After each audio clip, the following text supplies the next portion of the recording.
And this is Bombers Game Mic, specifically a special Redbirds edition of Bombers Game Mic. This businessman special out in Sacramento, California, where your St. Louis Cardinals are taking on the Oakland, Sacramento, California, West Coast, Pacific Time Zone, Northern Hemisphere, Athletics, the team who's always perpetually on the road, even though they technically have a home ballpark, though it's certainly not up to major league caliber.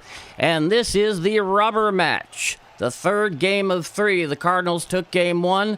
The A's took game two last night, and on this businessman special on getaway day, the Cardinals are going for the series win. After splitting this past weekend down in San Diego, they're looking to pull out a series win here against the Athletics before they head on home for the I-70 rivalry, where they'll be hosting the Kansas City Royals starting tomorrow night through Sunday. So we've got ourselves a nice, big, beautiful matchup here on this wonderful Thursday afternoon. And I thank you for joining me wherever you may be watching or listening. And on the mound for your Redbirds is the right-handed pitcher Michael McGreevy, who has been a real standout here so far in 2026. And for the Athletics is the left-handed hurler Jacob Lopez. These two are not what one would call power pitchers, a lot more finesse. They're a lot more about hitting their spots, good moving, putting a bit more on here, putting a little more down. In the case of McGreevy, he's primarily working off the sinker, and he'll follow that up with a cutter and a slider, and apparently some kind of additional slider, which I think looks more like a sweeper, a circle change, and a show-me curveball. In the case of Lopez, he's all about location, adding a little bit here, taking a bit away there. He can be particularly tough on lefties at times. In fact, I am absolutely certain, despite the fact there is actually no career numbers between them, is why Alec Burleson is starting off this game on the bench so as not to put him up against the very crafty, the very deceptive, wily southpaw for the Athletics today. So one thing is undeniable. The things these two have in common is location, location, location. They really do have to pitch. They do not bring much in terms of velocity. In the case of McGreevy and his sinker, or choosing a fastball, he can cut it in certain ways to make it do more one thing than the other, but it's largely a sinker. It's usually in the low 90s, but he has to keep it down. He's got to locate. If you start getting up there thigh high, it can be trouble. But so far this year, McGreevy coming into this game with a 2.1 ERA, and Jacob Lopez not nearly so successful. He's coming into this matchup with a 6.11 ERA. And it's interesting because in terms of projection, both of these guys are in their mid-20s.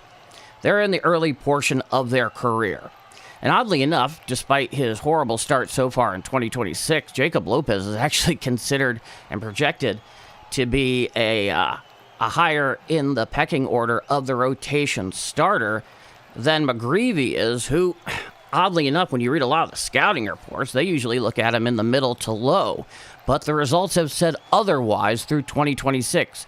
McGreevy has absolutely been a standout starter so far in this particular season for the Redbirds. So here we are. That's what we're doing. That's what this one is all about. We're only about 1 or 2 away right now, 1 or 2 minutes, I should say, for in front of first pitch. So we patiently await Sacramento and the Athletics to get their stuff together and get this game moving, because this is getaway day. It is the businessman special, and this is a special Redbird edition of Bombers Game Mic out in Sacramento, California at Sutter Health Park. And the weather out there today is beautiful, 76 degrees, light breeze, wind out to right field. It is basically a pure blue sky in Northern California. And if you're in the sun, though it's only in the mid-70s and you didn't bring any sunblock, I guarantee you'll come back with some very definitive tan lines. Now, let me give you the starting lineup here for the Redbirds going in to our game here this afternoon. Leading off is the second baseman, the lefty hitting Weatherholt. Batting second behind the plate is Carrera. He's batting second. Batting third is Jordan Walker in right field. Batting cleanup is Mason Wynn. In the fifth hole, the third baseman, Gorman, having a terrible defensive game last night. Batting sixth is the first baseman, Furman. He is in there for Alec Burleson. Batting seventh is a DH, Pozo. Batting eighth is a left fielder, Church. Batting ninth is a center fielder, and Scott the second. Now, coming set for the first pitch from Lopez. He deals inside, nowhere close to the zone. And we are underway out in Sacramento, California. So I hope you're here and ready to enjoy a fine afternoon of baseball out in Sacramento. Here's the second pitch. Chop foul, goes over to the home on deck circle. And the count is now 1-1 to Weatherholt. So thank you for joining me here on this Thursday afternoon businessman special. And here's the 1-1 pitch. Strike, four-seam fastball right down Broadway, knee high, and the count is 1-2 to the Cardinals, a lefty hitting second baseman. Coming set is Lopez at the belt. Here's the 1-2 pitch. Slider down and away out of the zone. The count is 2-2. Lopez at the moment, like many young starters in the game today, they're forsaking the windup and just staying in the stretch, regardless of the fact they're a starter or not. Keeps the mechanics steady regardless of the situation. Now, here's the 2-2 pitch. Check swing on the pitch inside. Did he go around? Yes, says Blue behind home plate for the first out here in the top of the first inning. So, not an altogether impressive at there by Weatherholt, but the fact of the matter is that Lopez can be very deceptive and hard to pick up for left-handed hitters. Now, here's Ivan Herrera. He's finally back behind the plate. 266, 4 home runs, 19 RBIs, and 817 OPS through 42 games here in the 2026 campaign. It's a lefty-righty matchup. Here's the pitch. It is a slider down and in and out of the zone. The count is 1-0. So, Herrera kind of got a half day off last night when in the DH slot. Now, here's the pitch. Hit on out there to left field. Coming in as a left fielder. He's underneath it. He makes the catch. An old can of corn for the second out of the inning. So far, quick work there by Lopez. Soderstrom's out in left. Bolton center. Cortez in right. Jay off at third. Hernandez at short, Jeff McNeil at second, Kurtz at first. He was killing them last night. And back behind the plate is the proper starting catcher, Shea Langoliers, with Lopez on the mound. Coming set at the belt to Walker. Now here's the first pitch. Strike. Four-seam fastball on the inside corner right at the knees. The count is 0-1 to Jordan Walker through 41 games. 290, 11 home runs, 30 RBIs, 924 OPS. He's an early season MVP candidate in the National League. Now here's the 0-1. Foul down the first base side and out of play on a four-seam fastball at 89 miles per hour. Neither McGreevy or Lopez are velocity demons. You'll see them in the high 80s to the low 90s. They need control, they need movement, and they genuinely need to pitch. Stepping on off is Lopez off the rubber. He did not get his sign. And it's an 0-2 count here. Nobody on, 2 out in the top of the first inning. No score out in Sacramento. Come set at the belt is Lopez. Here's the 0-2 pitch. Slider down and in and nowhere close to the zone. The count is now 1 ball and 2 strikes. If you're just joining me here this afternoon, thank you for joining this special Redbirds edition of Bombers Game Mike. Let me know where you're watching or listening from. I always love to hear. Here's the pitch. Grounded down the third base side and out of play on a slider down and away at 77 miles per hour. And the count remains 1 ball and 2 strikes. And on top of that, in the chat, give me what your prediction is for the line on the part of McGreevy this afternoon. Coming set at the belt is the lefty Lopez. Here's the 1-2 pitch. Outside a changeup. Missed the outside corner, about thigh high. The count is 2-2. That changeup that Lopez throws is very much a circle change. So when it breaks, in that case, arm side. Now here's the 2-2. Grounded to the left field side. Field on a couple of hops is the shortstop. He throws to first in time for the third out in the top of the first. So 1, 2, 3, go the Cardinals, and we go to the bottom of the first inning. It is the Cardinals nothing and the Athletics coming to bat. I'm Paul D, and this is a special Redbirds edition of Bombers Game Mike. So I want to thank you all here this afternoon for joining me here on this rubber match out in Northern California. And right now for the Cardinals, they are wearing their standard road gray uniforms with the birds on the bat across the chest and the red cap and helmets. Now, in the case of the A's this afternoon, they're in their standard proper primary home whites with Athletics in green right across the chest. It is their foremost uniform when at home, though it's definitely not their best home uniform.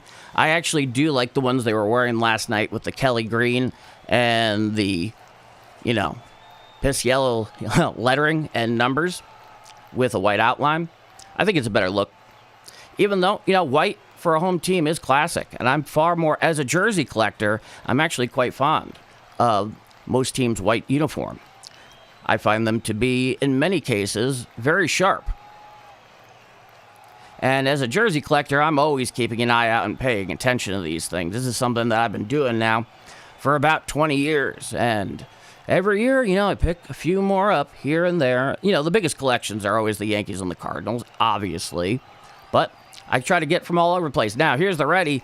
Michael McGreevy, 3-2 with a 2.18 ERA, 10 walks against 33 strikeouts, and a whip of 0.86. He has had an excellent start to his season. He really works off the four-seam fastball, followed by the changeup, the sinker, the cutter, the curve, sweeper, and slider. So when you're looking at that, you're effectively seeing basically 4 breaking pitches of one slight variation or another. Up is the lefty Kurtz, and here's the first pitch from McGreevy. Outside for a ball, and the count is 1 ball, no strikes to Colonel Kurtz, who absolutely murdered the Cardinals last night, much to our chagrin. Here's the 1-0 pitch, hit on out there to right center field, coming back, and he looks up, and it is gone. That is a huge bomb-ola by Nick Kurtz there, a solo home run, and that'll put the A's out to a quick 1-0 lead. And that thing went a long way, right out to dead center field. I don't see how it could be an inch short of 450 feet by the time it landed. So Kurtz doing his Cardinal killer act again this afternoon. Did it on the second pitch there from McGreevy. And right there, Scott just looks up, and Victor knew there was no chance. 1-0 A's in the bottom of the first inning. Coming set is McGreevy. Here's the first pitch of the ready Langoliers. Sinker down and away and out of the zone at 90 miles per hour. The count goes to 1-0. An inconspicuous start there on the part of McGreevy. It's a righty-righty matchup. Here's the 1-0. Hit out to right field, and it is in for a base hit. Fielding there is Walker. He tosses on in. So a no-out single to right field there by Shea Langoliers, and that'll put a runner on first with nobody out here in the bottom of the first inning. So a tough beginning, a tough start here for the righty McGreevy, who has just been excellent so far in 2026. But he quickly finds himself pitching from the stretch. Leading off first is Shea Langoliers, and here's the lefty Cedarstrom. Here's the pitch. Curveball outside corner at the knees, caught the outside corner, and the count is 0-1. Tyler Soderstrom in left, 201, 5 home runs, 20 RBIs through 39 games this year. These are both two very, very young teams. He throws over to first. Back is Langoliers. Head first dive, and the count remains no balls and 1 strike. On the right sleeve there of Soderstrom, like many of the other A's, they have a patch for Vegas 2028. Coming set at the belt is the righty McGreevy. Here's the pitch. Hit on up the middle, fielded there by Wynn. He takes it to the bag, 1 on the first, double play. So he just grounds perfectly into that double play. Mason Wynn just gets it on an easy couple of hops, runs on over to second to take the force at second, then throws it on back to first to Furman, in for Alec Burleson for the second out of the inning. So, quick work there despite the solo home run. From the full wind is McGreevy. Here's the pitch. Swinging strike, sweeper down and away. Swung right over the top of that one. Did Rooker, the right-hander, who's batting 188 so far this year. The count is no balls and 1 strike to Rooker. From the full wind, here's the 0-1. Hit on out to right field and through for a base hit. And it goes all the way to the wall in the corner. Turning first is the runner. He goes into second with a sliding head-first double with 2 outs in the bottom of the first inning. So he just jumped on McGreevy right away, keeping this offensive push by the Athletics going here in the bottom of the first inning. Now here comes Carlos Cortez. He's in the 5 hole today. Runner on first, 2 out. Bottom of the first inning, 1-0 A's on the part of one Colonel Kurtz, who continues his murdering the Cardinals over the last couple days. Now here's the lefty Carlos Cortez, who's in right. In 33 games, he's batting .354 with 4 home runs and 15 RBIs. Here's the pitch. Up and away, a 4-seam fastball, 91 miles per hour. Had the plate, but was indeed too high. And the count is now 1 ball, no strikes to the right-handed batter. Runner on second, 2 out. It's a 1-0 count to Carlos Cortez, and it's a righty-lefty matchup. Stepping off the rubber is McGreevy. Try to come back around and get his desired sign. He's back up on the rubber to the first base side of the rubber. Here's the 1-0 pitch. Strike, changeup down and away on the outer third, knee high. A very well executed circle change there by McGreevy, and that brings the count to 1-1. Unfortunately, the Cardinals are going to start this one out in the hole. And they definitely have a weaker lineup, at least initially, without Burleson in the lineup. Now, here's the pitch. Up and in, a cutter. A little too far in, about letter high. And the count is now 2-1 to Carlos Cortez as a righty-lefty matchup. So, McGreevy, he's got to get himself together here, keep that sinker down in the zone, work those corners. If he leads it up, it's not going to be pretty. Now, here's the 2-1 pitch. Swinging strike on a slider on the outside corner just above the knees, and the count evens out at 2 balls and 2 strikes. McGreevy is 1 strike away from getting out of this bottom of the first inning. The A's have a runner in scoring position down at second. It's a 2-2 count to Carlos Cortez. Here's the 2-2 pitch. Swinging strike 3. Down goes Cortez. Nope, not that. for the third and final out of the inning. The one that I put on just before that, that's what the Cardinals need at the moment. So we go to the top of the second inning. It is 1-0 Athletics. And right now, it is abundantly clear that the Cardinals need to get on their horse and ride offensively. Now, it's 1-0 A's. I'm Paul D., and this is a special, a businessman, Redbird Bombers Game Mic special. And you are watching and enjoying, hopefully, Bombers Game Mic as we head to the top of the second inning. How is everyone doing today, by the way? Where are you watching from? Where are you listening from? How's your day going? I like to know these things. We're all here. We're all friends here, guys. And that's not just some cliche. Hey, Guarin, watching from Tulsa once again. It's so good to have you back. Thanks for joining me. Thank you for coming on in. It is great to see you again. My Cardinal friend, well, my Bombers Game Mic friend, when we're doing the special Cardinals edition, Guarin, it's great to have you back. I hope you had a good night's sleep, a good first part of your day, and thanks for hanging with us. How are things down in Tulsa right now? It's been a long time since I've been in Oklahoma, that's for sure, though I did like it. All right, we are here for the top of the second inning. Waiting for the at-bat to commence for your Redbirds. All righty.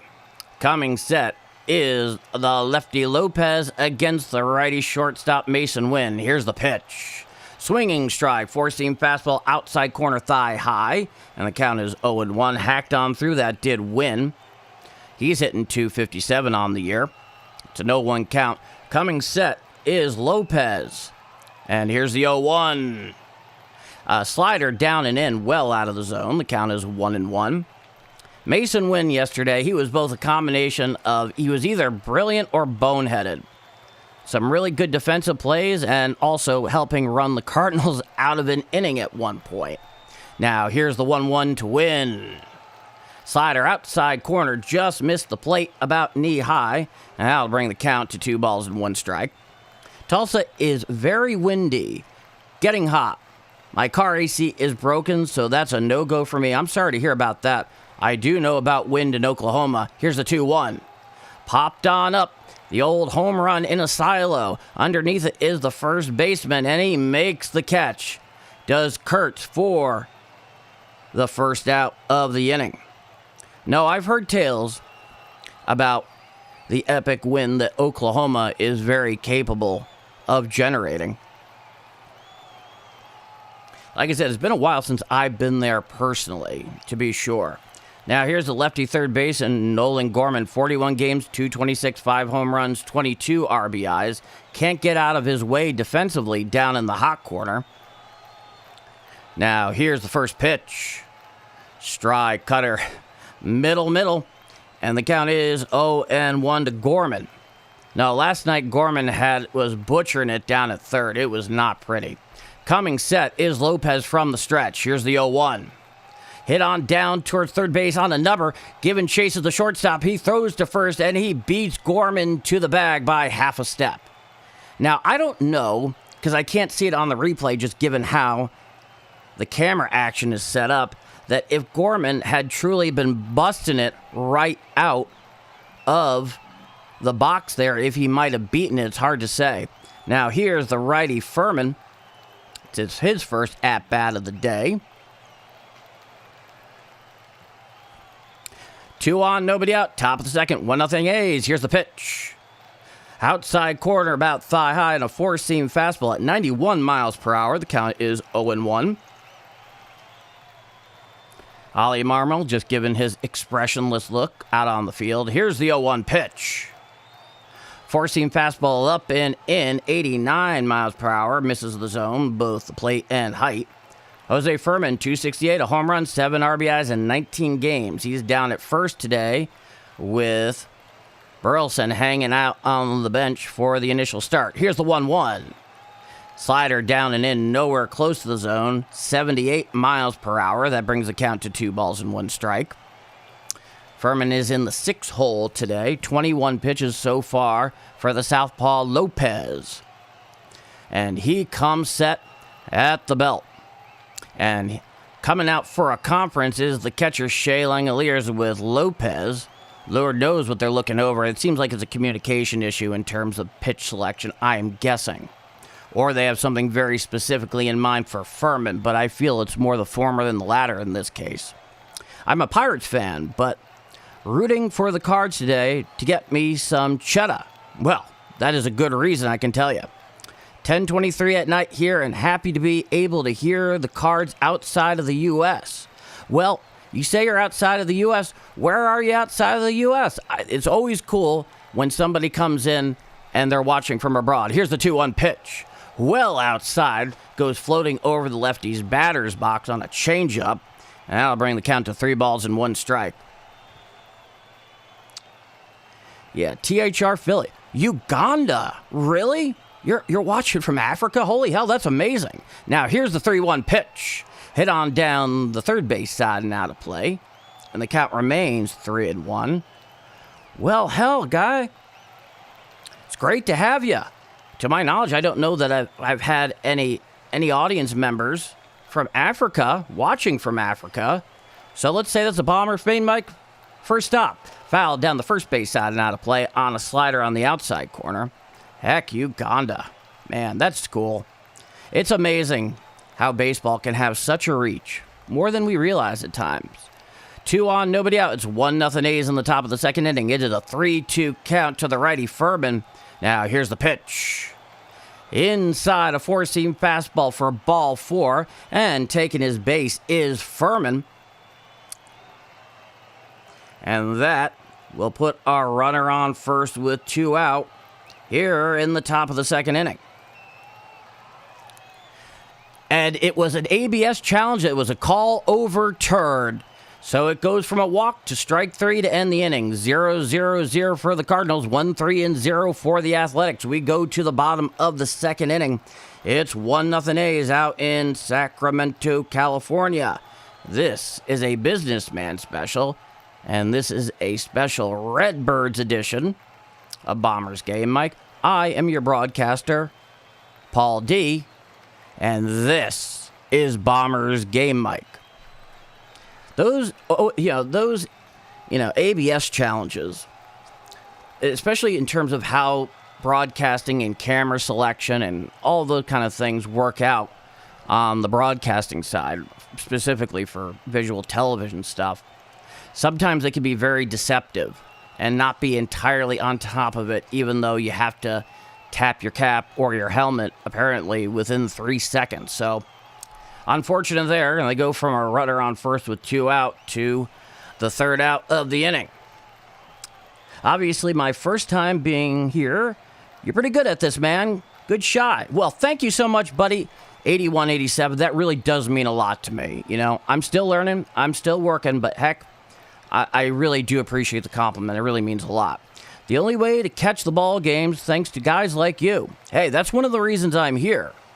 Guarid McGreevy has 136 outs under his belt in 8 games. Average of 17. Do you think he gets 15 plus or 18 plus today? You know, I'm going to go bold instead of going home. I'm going to take the 18 plus. In fact, today when I was doing research on this game, Vegas, in terms of scoring, combined scoring, both between the Cardinals and the A's, the over-under was 9.5, which I thought was kind of interesting. Bottom of the second. Now here's the first pitch from McGreevy. Foul down the first base side and out of play. And the count is 0-1 to Bolt, who is in his second major league game of his career so far. His first one was last night. It is an 0-1 count to Bolt. From the full wind is the righty McGreevy. It's a righty-righty matchup. Now here's the pitch. Hit on out there to left center field. Heading on over at the track is Victor Scott. He makes the catch at the warning track for the first out of the inning. Okay. The only way to catch the ball game, thanks to guys like you. In fact, that's one of the reasons I'm doing this, but I'll get back to that in a moment. Now, here's Zach Galoff, the third baseman in 26 games, 257, 4 home runs, 12 RBIs, a 792 OPS on the season. And there's the elephant mascot Stomper. Now, here's the pitch. Strike, sinker, outside corner, thigh high. The count is 0-1 to Jaloff. And even though it was called a strike on the outside corner, he's got to keep the ball lower than that. Here's the 0-1 pitch. Chopped down the third base side and out of play on a sweeper. And count is now no balls and 2 strikes. Yeah, so the only way to catch me. So here's the thing. Even if you are in market for the Cardinals, they've made it exceedingly difficult, complicated, and expensive to follow this team consistently. The whole regional broadcast issue is just a total quagmire. Now, here's the 0-2 pitch. Up and away, four-seam fastball at 92 miles per hour. Laying off it here is Jaloff, and the count is 1 ball, 2 strikes. 1 out, nobody on. Bottom of the second, it's 1-0 A's. Now, here's the pitch. A curveball down in the dirt away, nowhere close to the zone. That'll even out the count at 2-2. So they make it complicated, difficult, and expensive, even if you live in market. Because because of the regional broadcaster issue, you can get a special subscription for MLB.TV to watch them in market. Here's a 2-2 pitch. Chopped down the third base side and out of play on a sweeper. Count remains 2-2. That's like $15 or $20 a month, something like that. But that doesn't include the random games they play on Amazon Prime Video or Peacock or God knows what else. If they want to grow this game, they got to cut that crap out. Now, here's the 2-2 pitch. Fouled down the first base side and out of play on a sinker. 90 miles per hour. The count remains 2-2. If they want to grow the game, that has to end. If you're a Cardinal fan living in St. Louis, it shouldn't be that difficult, frustrating, and complicated and expensive.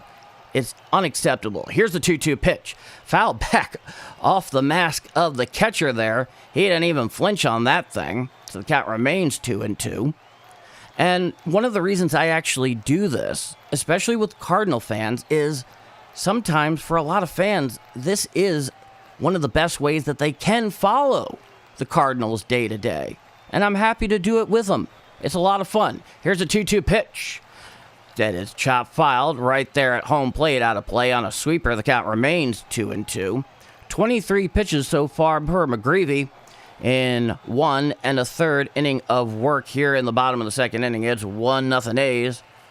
Once again, off the Cardinal killer bat of old Colonel Kurtz. It's a righty-righty matchup to Jaloff. Here's the 2-2 pitch. Hit down the third base side and out of play. Giving chase over there is the ball boy. Count remains 2-2. But yeah, Guarin, I'm going to say 18 plus. That's my call. That's what I'm going with. I hope I'm right. But we shall see. Now here's the 2-2 pitch. Hit on up the middle and through for a base hit. And that'll be a runner on first with 1 out here in the bottom of the second inning. Long at-bats there. Really long at-bats to Jaloff there from McGreevy. At this point, while I may have taken the 18 plus there, at the moment it might be a hell of a lot closer to the 15. But that's what we got. Runner on first with 1 out, 1-0 A's in the bottom of the second inning. Now here's the lefty, Jeff McNeil, I think is the oldest guy for either of the position players on either team. Throwing on over to first is McGreevy, diving head first back is the runner, Jaloff. And we await the first pitch of this at-bat. McNeil's hitting 282 on the year. He's on the 8 hole. Coming set at the belt is already McGreevy. He throws back over to first. Back in time is Jaloff. This season through 39 games, Jeff McNeil, 282, 1 home run, 12 RBIs, a 716 OPS. He largely plays every day at second base for the A's. Here's the pitch. chopped down the first base side and out of play. And the count is no balls and 1 strike. For the A's part, McNeil here, he's the wise elder statesman at the whopping age of 35 on that roster. Both of these rosters are very young. A lot of sub-30s there. Here's the 0-1 pitch. Grounded to the right side. Fielded there by Wendholt. Throws to first in time for the second out of the inning. So, JJ, there was no chance to get the runner at second. It was just too slow a developing play. But he gets the easy one out at first, so there's a runner on second with 2 out here. Now, here is Darryl Hernandez, the shortstop. 27 games, he's hitting .250 with a home run and 5 RBIs. A .638 OPS on the 2026 campaign. Runner on second with 2 out. 1-0 A's in the bottom of the second inning. It's a righty-righty matchup here. Now, here's the pitch. Strike sweeper on the outside corner at the knees to the righty Hernandez. And that'll bring the count to 0-1. Looking in is McGreevy. The right-hander, he comes set below the belt. And here's the pitch.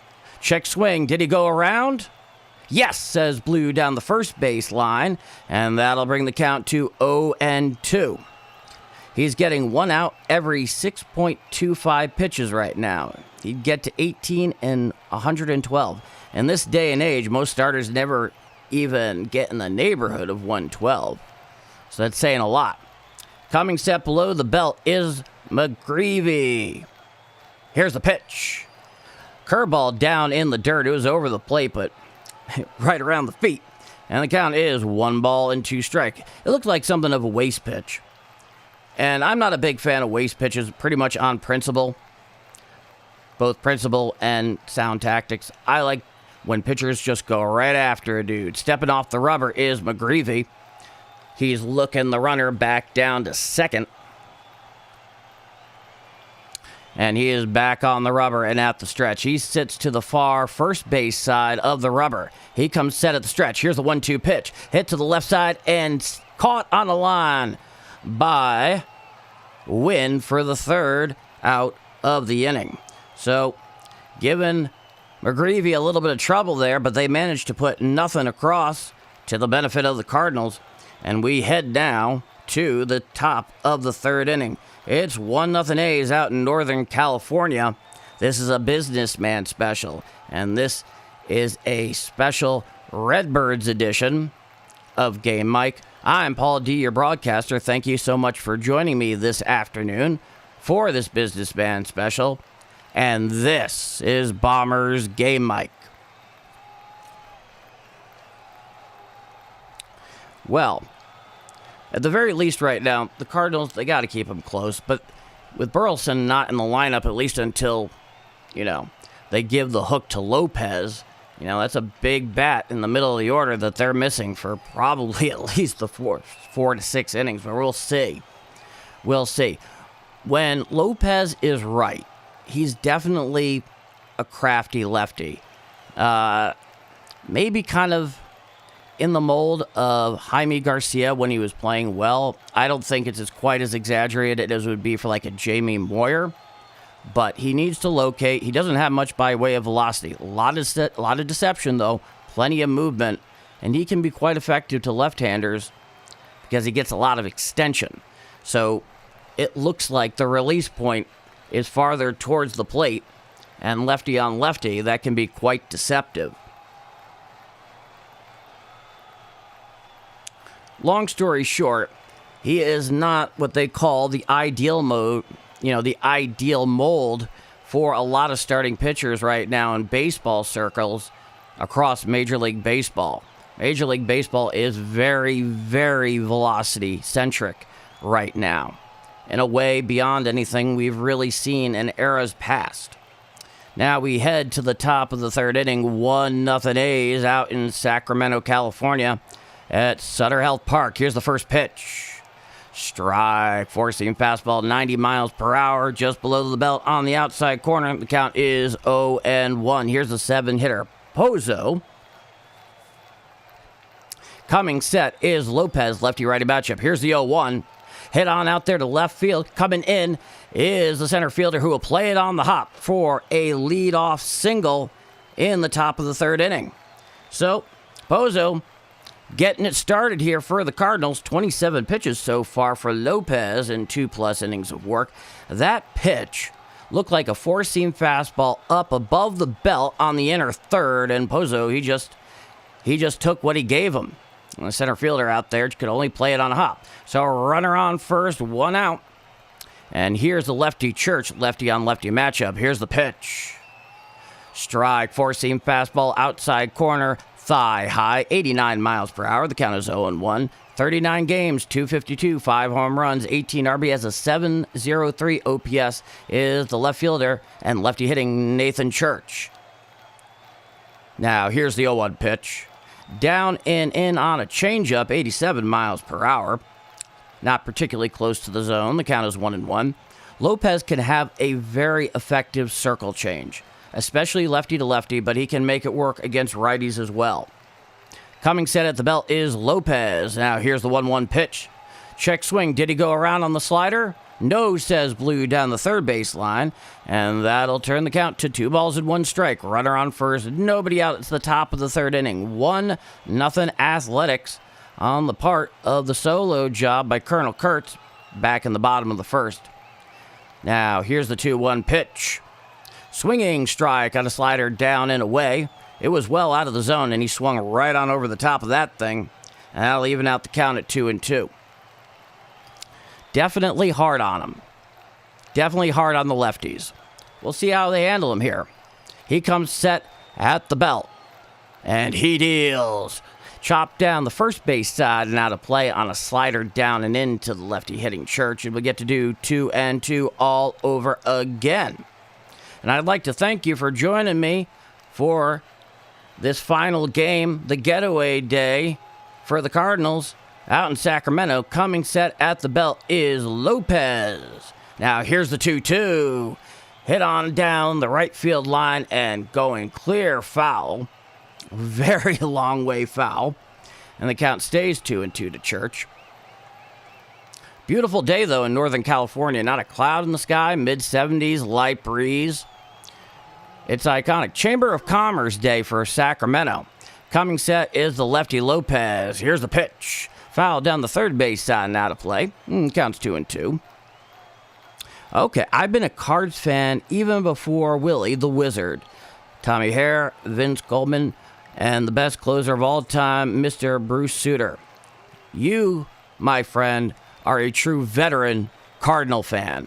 Now, here's the 2-2 pitch. And it is popped right on up in the infield. Underneath at the second baseman, he makes the catch, a can of corn for the first out of the inning. So Church just kind of got some very weak contact on it, got right underneath it, popped it on up with very little hang time. McNeil just hauled it on in with tremendous ease. Now here's Victor Scott in the 9-hole. He's out in center today. Runner on first, 1 out. Victor Scott through 40 games, 178, 1 home runs, 5 RBIs, a 4.71 OPS. That's our rough line. Now here's the pitch. He shows bunt, and he brings it down. Fielding on a hop there is the pitcher. He throws to first in time for the second out of the inning. Advancing to second is the runner on the play.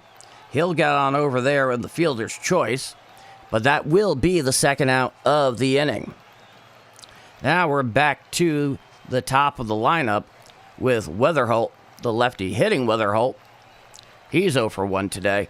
Now, something you got to know about Lopez. Each time he goes through the order, the numbers get better for the opposing offense. Now, here's the first pitch. Cutter well outside, basically floated over part of the righty batter's box. The count is 1-0. No, that is, you are a veteran, my friend. 0 for 1 with a strikeout is JJ. Runner on second, 2 out. Here's the 1-0 pitch. Fouled down the third base side and out of play, and the count is 1-1. Now, in fairness, that was a productive out there in the previous at-bat, putting down that bunt. But it is very much contingent on Weatherholt getting a 2-out hit here, because the runner can only score on a hit or an error with 2 out. Coming set is Lopez. Here's the 1-1. Four-seam fastball misses down and away, and that brings the count to 2 balls and 1 strike. So a little bit of timely hitting will do here on the part of Witherell. It's a 2-1 count. Coming set is Lopez. Here's the 2-1 pitch. Up and away, four-seam fastball, 90 miles per hour. Nowhere close to the zone. Not remotely tempted was JJ. And the count now is 3 balls and 1 strike. The infield defense for the A's is playing back and shaded towards right field. The shortstop is just to the left field side of the second base position. Now, here's the 3-1. Ball 4 on a cutter, out and away. Clearly missed the zone, and that'll bring runners on first and second with 2 out. Yeah, and it definitely missed by at least 3 inches, no question about that. 41 pitches so far for Lopez. And we go to the 2-hitter Herrera. Ivan Herrera, as he's back behind the plate today, 0 for 1 so far in this game. Runners on first and second, 2 outs. Lefty-righty matchup. Here's the pitch. Strike, changeup on the outer third of the plate. About thigh high to the righty Herrera. That'll bring the count to 2 balls and 1 strike. Coming set at the belt is Lopez. Here's the 0-1. Chopped down the third base side. Fielded on a hop by the third baseman. He throws to second for the force for the 3rd out of the inning. So despite a little bit of 2-out thunder there by the Cardinals, they cannot convert. We go to the bottom of the 3rd inning. I'm Paul D, and this is a special Redbirds edition of Bombers Game Mic. Thank you all so much for joining me here this afternoon for the call.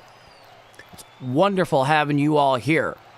And you know, this is still a young channel. I know I primarily call Yankee games, but you guys keep showing up. I'm going to keep calling them. You know, because I know a lot of Cardinal fans that are my neighbors that are either exasperated with the whole TV streaming thing and everything that's involved, from complication to expense. Totally valid. And the reality is that I consider it to be a contribution to the community I live in. I'm on the road right now doing the audio-only thing, but traditionally when I'm usually at home in my proper home studio, and I'll be getting back in the next couple of days, I'm actually on camera, on stream. So you'll see all that. And, you know, my wife and I, we live out in St. Charles. And if there's anything that I can do that I like to think is potentially a public good, you know, whatever it may be, is helping get some solid Cardinal baseball out to Cardinal fans without Cardinal fans having to pull out their hair and destroy their bank account in the process. That much is undeniable. So we're going to be kind of working it out here, see what makes sense here going forward. But you guys show up, I'll keep calling them. And I enjoy calling them. You know, I've had a long affinity with the Cardinals over, you know, the better part of 20 years. And while I am primarily a Yankee guy, I grew up in the New York City area. You know, my wife and I relocated to St. Louis about 3 years ago. She's a native, and I am a transplant local. Now, here's the first pitch from McGreevy. Swinging strike on a curveball down and in to the lefty Kurtz, and the count is 0-1. Anytime so far in this series that you can get Kurtz to swing on through a thing, you'll take it. He's 1 for 1 with a solo job. That's the difference in this game. Here's the pitch. Changeup out and away out of the zone. Count is 1-1. 33 pitches so far by the righty McGreevy. He's got to keep that sinker / two-seamer down in the zone and work off that. Now here's the pitch. Up and away, a cutter. Nowhere remotely close to the zone. And that'll bring the count to 2 balls and 1 strike. So where are you all watching from today? If you want to leave in the chat, I always love knowing where people are watching. We got someone in Africa today. Changeup out and away, floated on over the righty batter's box. And the count is 3 balls and 1 strike to Kurtz. And boy, it'd be nice just to get this dude out. Coming set from the full wind is McGreevy. He winds. Here's the pitch. Ball 4 on a changeup out and away. So a leadoff walk here by McGreevy. Kurtz goes and takes his base. And we head to the second at bat of the inning. Not exactly the way McGreevy would choose to have started out his third frame here. Runner on first, nobody out. Bottom of the third inning, 1-0 Athletics. Coming set at the belt is McGreevy. Now here's the first pitch to Langoliers. Strike, sinker, outside corner, and just above the knees. That'll bring the count to no balls and one strike. Langoliers, as I was saying last night, definitely one of the more highly regarded catchers in the American League. I think he's only 28 years old, but he feels like he's been in the league for the better part of forever. Time is granted by the home plate umpire at the behest of Langoliers, and we wait for play to resume. Stubby Clapp, the first base coach. That is such a baseball name. Coming set is the 0-1. Here's the pitch. Check swing on the four-seamer. Did he go around? No, says Blue down the first baseline. The count is 1-1. It was a four-seam fastball up and in, and Langoliers was just able to check his swing on that thing, and there's no question, he definitely did. Good call by Blue down the first baseline. Runner on first, nobody out. Coming set from the stretch, and here's the pitch. A sinker just low, below the knees. It definitely had the outer third of the plate, but that'll advance the count to 2-1. The Mariners are having a field day on the Astros. I somehow pick the 5 Mariners that are not torturing Mr. Burrows. I'll get back to that in a moment. McGreevy throws on over to first, and back there is Kurtz. He was taking a 0 lead. The count is 2-1. Well, first and foremost, I am all about beating up on the Astros. You know, as a Yankee fan, there's a certain pleasure I take in that. Not as much pleasure as I take when someone's beating the hell out of the Red Sox. Here's a 2-1. Foul down the first base side and out of play, and that'll even out the count in 2-2. And, of course, getting to Burrows. That's a fine accomplishment. Unfortunate you didn't make the picks there with the 5 Mariners that are not torturing Burrows right now. But, you know, that's baseball, Susan. Stepping off the rubber is McGreevy. Time is granted by the home plate umpire at the behest of Langoliers. Runner on first, nobody out. It's the bottom of the third inning. It's a 2-2 count. 1-0 Athletics. 40 pitches so far for McGreevy. He looks in for the sign. He comes set at the belt.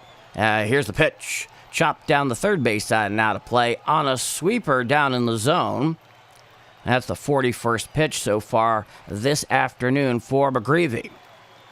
1-0 A's in the bottom of the third inning. The difference in this game, the solo home run by Kurtz. Back on the bump is McGreevy. He comes set at the stretch.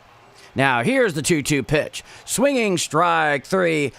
Down he goes. For the first out of the inning. And yeah, he swung right, it would appear, underneath the sweeper, out and away.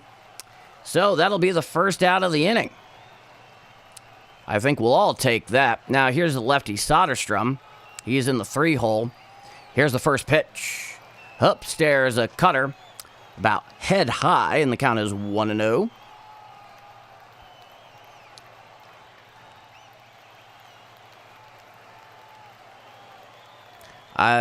Oh, it's Johnny Lou. My guy. My dude. Here's the pitch. Hit on out to right field, going on over his walker in front of the track. He's at the wall, and he makes the catch right at the wall. In fact, given how low the wall is, had he not made it there, it actually would have been a home run. So he brings it on in for the second out of the inning. Cheers there to Jordan Walker. Holy hell. Had he not been there, that wall out in right field is maybe 5 feet high. Now, here's the righty rooker. He's 1 for 1 today. A runner on first, 2 out in the bottom of the third inning. It's a righty-righty matchup. Stepping off the rubber is McGreevy. He wants to get the pitch he wants. He looks in, and he comes set at the stretch. Here's the first pitch. Hit on out there to center field. Going back is Victor Scott. He's at the warning track. He makes the catch, hauling it in for the third out of the inning. So, despite the walk, we go to the top of the fourth inning. It is 1-0 A's. I'm Paul D, And this is a special Redbirds edition of Bombers Game Mic.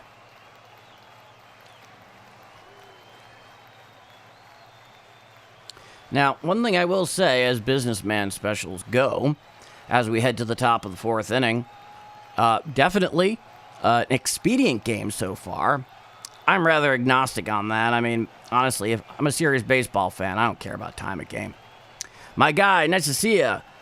But what we thinking for Langolier's home run? You know, Shea Langoliers he is a good hitter. He is capable of doing it at any point in time. I'm going to say no against McGreevy here. Because McGreevy, for the most part, is keeping it together. He's keeping it in the park. Though I think for a guy who throws a sinker, I'd like to see a few more ground balls. I think that's the fair thing to say. How are things going out in Staten Island, man? It's been a while since I've been on the ferry. But I've always enjoyed the ferry. I don't know. Is it still free of charge, or are they making you pay for it now? It's been a while for me since I've had to do it.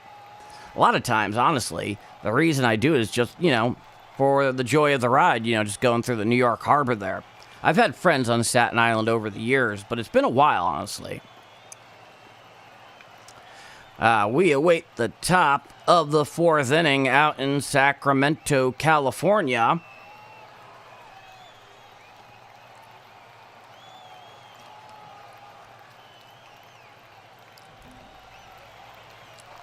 I'm going to say no on the Langoliers home run, at the very least to McGreevy. All right, we are back here for the top of the fourth inning. It's 1-0 A's out in Sacramento. Now, here's the first pitch. Foul back behind the plate and out of play. And the count is no balls and one strike to Jordan Walker, who's 0 for 1. He was quiet last night and quiet so far tonight with his bat. It is a lefty-righty matchup. Here's the pitch. Chop pile behind the plate and out of play on a changeup at 84 miles per hour. And that'll put him in the hole in 0-2. 288, 11 home runs, 30 RBI through 41 games. He's not only working on an all-star bid, he's trying to put together candidacy for MVP. Time is granted by the home plate umpire at the behest of Walker, and so we await it further. Yes, it's free. Not much here, just taking a small break. I'm a mailman here, and I'm about to wrap up my route in a bit. Oh, wow. Man, cheers to you. That is not an easy job. Now, here's the 0-2 pitch. Slider down and in, well out of the zone. The count is 1-2. How long have you been delivering the mail? I have a lot of respect for those that are mailmen, mailwomen. It's a good job. It's a steady job. Here's the pitch. Hit on out there to left field. Going back is the left fielder in front of the track, and he makes the catch for the first out of the inning. No, that's not an easy job. I mean, you have to go places and a lot of, or inclement weather, you can have less than accommodating pets to the addresses that you're delivering to. Now, here's the shortstop, Mason Wynn. He's 0 for 1. Lopez has thrown 48 pitches so far in this outing. A pop-out earlier on for Mason Wynn, who wears the amazing number 0. Coming set at the stretch is Lopez. Here's the pitch. Just on the outside corner. Misses the plate about thigh high, and the count is 1-0. Mason Wynn, he's still young, but I see him turning into a really solid everyday player. Here's the 1-0 pitch. Changeup down and away, out of the zone, 84 miles per hour. The count is 2-0. I mean, yeah, they have him in the cleanup role today. Part of that's a function of not having Alec Burleson with the lefty-lefty thing going on. But defensively, he's shown some really cool flashes, and we've seen some stuff with the bat. Now, here's the 2-0 pitch. Outside corner just missed off the plate above knee high, and that'll bring the count to 3-0. So Mason Wynn in the cleanup hole here. Nobody on, 1 out in the top of the fourth inning. The lefty Lopez is in his fourth frame of work. and he steps off the rubber. And it's a pitch clock violation there by Lopez, so Wynn will go and take first base on that one. Yeah, pitch clock violation. That's 21st century Major League Baseball right there. But, the Cards will take it. Now, here's the lefty Gorman in the 5-hole today. He's 0 for 1. Runner on first with 1 out in the top of the 4th inning. 1-0 A's out in Northern California. It's a lefty-lefty matchup. Now, here's the pitch. Slider just missed the outside corner and below the knees. That'll bring the count to 1-0. Nolan Gorman, 225, 5 home runs, 22 RBIs, a 662 OPS through 41 games. He grounded out in his first at-bat. Now, here's the 1-0 pitch. Outside, four-seam fastball, 88 miles per hour, floated over the righty batter's box. So they'll bring the count to 2-0. Obviously, he has a very, very solid bat, but man, can he butcher it defensively down in third. It's actually unnerving. Now, here's the 2-0 pitch. Just off the plate, four-seam fastball, 89 miles per hour, and that'll bring the count 3-0. So presumably Gorman's going to go into statue mode here. He doesn't want to have to let Lopez back into the at-bat unnecessarily. Runner on first with 1 out. Now here's the 3-0. Strike, cutter, outside corner, thigh high. Count is 3-1. So he indeed did go into statue mode. Now he is definitely in a hitter's count, looking for something to drive. Lopez has to throw a strike. Now here's the 3-1 pitch. Swinging strike on a cutter up and in. Swung right underneath that thing at 86 miles per hour. And the count is full 3-2 to Gorman. There's our runner on first with 1 out in the top of the 4th inning. It is a full count and a lefty-lefty matchup. The runner, he leads off first. Now here's the 3-2. And it pops it up behind the plate. Giving chase is the catcher going back in front of the stands, and it goes about 2 rows deep. So we get to do this all over again. 57 pitches so far for Lopez in 3 1/3 innings of work. No doubt they would be very interested in, driving him out of this game. It's a full count to Gorman, runner on first with 1 out, top of the 4th inning, 1-0 A's. Now, he looks and he throws over to first. Back to the bag, there is Wynn, head first slide. And the count still 3 balls and 2 strikes. Gorman, oh Gorman. Boy, I would not trust you at the hot corner with my life. He throws back over to first. Back head first is Wynn. That was a quick snap pickoff move over to first there by Lopez. And the last thing Mason Wynn needs to do is have another boneheaded mistake getting picked off, especially after last night. Here's the 3-2. Outside corner, just missed the outer half of the plate, and that'll bring runners to first and second and 1 out here in the top of the 4th inning. So a little something cooking here for the St. Louis Cardinals. They're looking to get back into this game. Gorman is on first. Mason Wynn is at second. The pitching coach is out there on the mound having a little chat with Jacob Lopez. 58 pitches so far on the afternoon for Lopez in 3 1/3 inning. Runners on first and second with 1 out, top of the 4th. It's 1-0 Athletics at Sutter Health Park in Sacramento, California. 12 pitches in the first, 13 in the second, 19 in the third, and 14 so far in the 4th, according to the Cardinal broadcast. Now here's the righty Furman. He's 0 for 1 so far. Coming set at the belt is the lefty Lopez. Now here's the pitch. Just missed a cutter on the outside corner, thigh high, and the count is 1-0. Right now, the Cardinals have been showing some patience here in this at-bat, really trying to grind out Lopez. Lopez comes set at the belt, and he deals. Strike, slider, inside corner at the knees, and they absolutely are challenging that ABS. absolutely 100% they have a real case here. So we'll go from, let's see what we got. It was indeed a strike. The call is confirmed. And now the count, 1 ball, 1 strike to the righty Furman. 60 pitches at this point for Lopez. Runners on first and second with 1 out. It's a 1-1 count. Coming set at the belt is lefty Lopez. Here's the pitch. Foul down the first base side and out of play on a slider down and away. And the count is 1 ball and 2 strikes.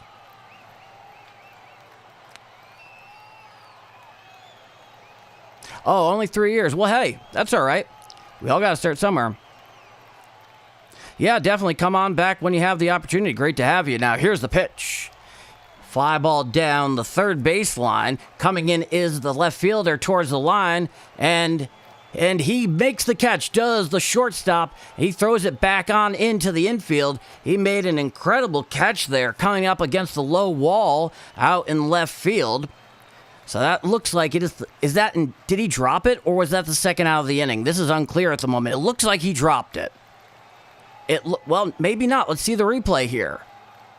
And it was a clean catch. It was a clean catch. So that's 2 outs here in the top of the 4th inning. Disappointing outcome there. Now here's Pozo. He is 1 for 1 today. Runners on first and second and 2 out. The righty Pozo steps into the box against the lefty Lopez. Coming set at the belt is Lopez. Here's the pitch. Popped straight up behind the plate and out of play on a slider up and in. Count is 0-1. So this is definitely, this game is going quickly, yet it still feels almost like a lazy mid-afternoon baseball game all the same. Coming set is Lopez.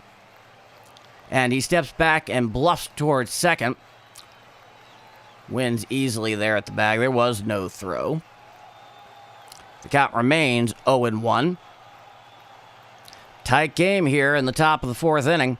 Coming sets Lopez. And he deals. Strike, inside corner, 4-seam fastball. An immediate ABS challenge by Pozo on that one, and he may have an argument, but we're going to find out real quick.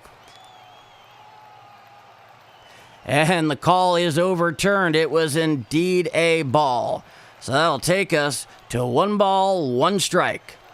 And the Cardinals retain their last remaining ABS challenge today. The A's have both of theirs. Runners on first and second with 2 outs. A 1-1 to the righty Pozo in the top of the 4th inning. And here's the pitch. Hit on out there to right center field. Coming in is the right fielder, and he slides and makes the catch for the 3rd out of the inning. Plus defensive play out there in right field. Got there when it counted. We head to the bottom of the 4th inning. 1-0 Athletics. It is the Businessman Thursday afternoon baseball. It is a special Redbirds edition of Bombers Game Mike. I'm your broadcaster, Paul D., and I'd like to thank you all so much for joining me here this afternoon. If you came in last night, I'm glad to have you back. If you're new, welcome to the club. We're all baseball friends here. We're all Cardinal fans here. There are some A's fans. You guys are welcome just as much. And this is Bombers Game Mike. I definitely needed to take a little hit of Gatorade there. It's amazing. You know, it really will wear down your voice, even if you're not screaming and yelling. But it's worth it. This is fun to do. It's fun hanging out with a bunch of baseball fans, Cardinal fans, A's fans, all here for their love of the game and following their teams. And I'd like to thank you for doing so with Bombers Game Mike here this afternoon. You know, this is still a young channel and a small channel, so leaving a like here on this stream really does mean a lot to it, especially for the algorithm, no doubt. And if you're interested in coming back and getting more calls, especially of the Cardinals, be sure to subscribe to Bombers Game Mike. Hit the notification bell to know when it's coming on. I usually drop a community post 3 or 4 hours before game time, outlining when we begin and what's going on, so you can always keep an eye out for that. Just a little reminder for those of you that are really dialed in, and I'm more than happy to accommodate that. So we head to the bottom of the fourth inning, 1-0 A's out in Sacramento.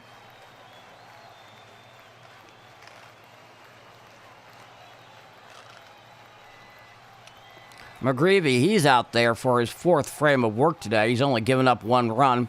That solo job to Kurtz. Here's the pitch. Strike, curveball on the outer third of the plate to the lefty Carlos Cortez, and that'll bring the count to 0-1. McGreevy, he's from the full wind. And here's the 0-1 pitch. Chopped up the middle. Fielded there by Mason Wynn on a couple hops. Throws the first in time for the first out of the inning. Very well played there by Wynn on that slowly developing play right up the middle. Very well done defensively. Both last night and today, Wynn has definitely been an outstanding defender. Very solid. Now, here's the righty Bolt. He's 0 for 1. From the full wind is the righty McGreevy. Now, here's the pitch. Foul back behind the plate now to play. Four-seam fastball at 90 miles per hour. And counts 0-1. Bottom of the fourth inning. One out and nobody on. 1-0 Athletics out in Sacramento. It's a righty-righty matchup to Bolt here in his second major league game of his career. Now, here's the 0-1. Hit to the right side. Fielded there is the first baseman. He brings it to first, and that'll be the second out of the inning. I believe that was Furman fielding that ground ball, taking it to first. Now, 2 on, nobody out. And here is the righty Jayla. 49 pitches so far for McGreevy in this outing through 3 2/3 innings. Now, here's the pitch. Strike, sinker, outside corner at the knees. And the count is 0-1 to Jayla.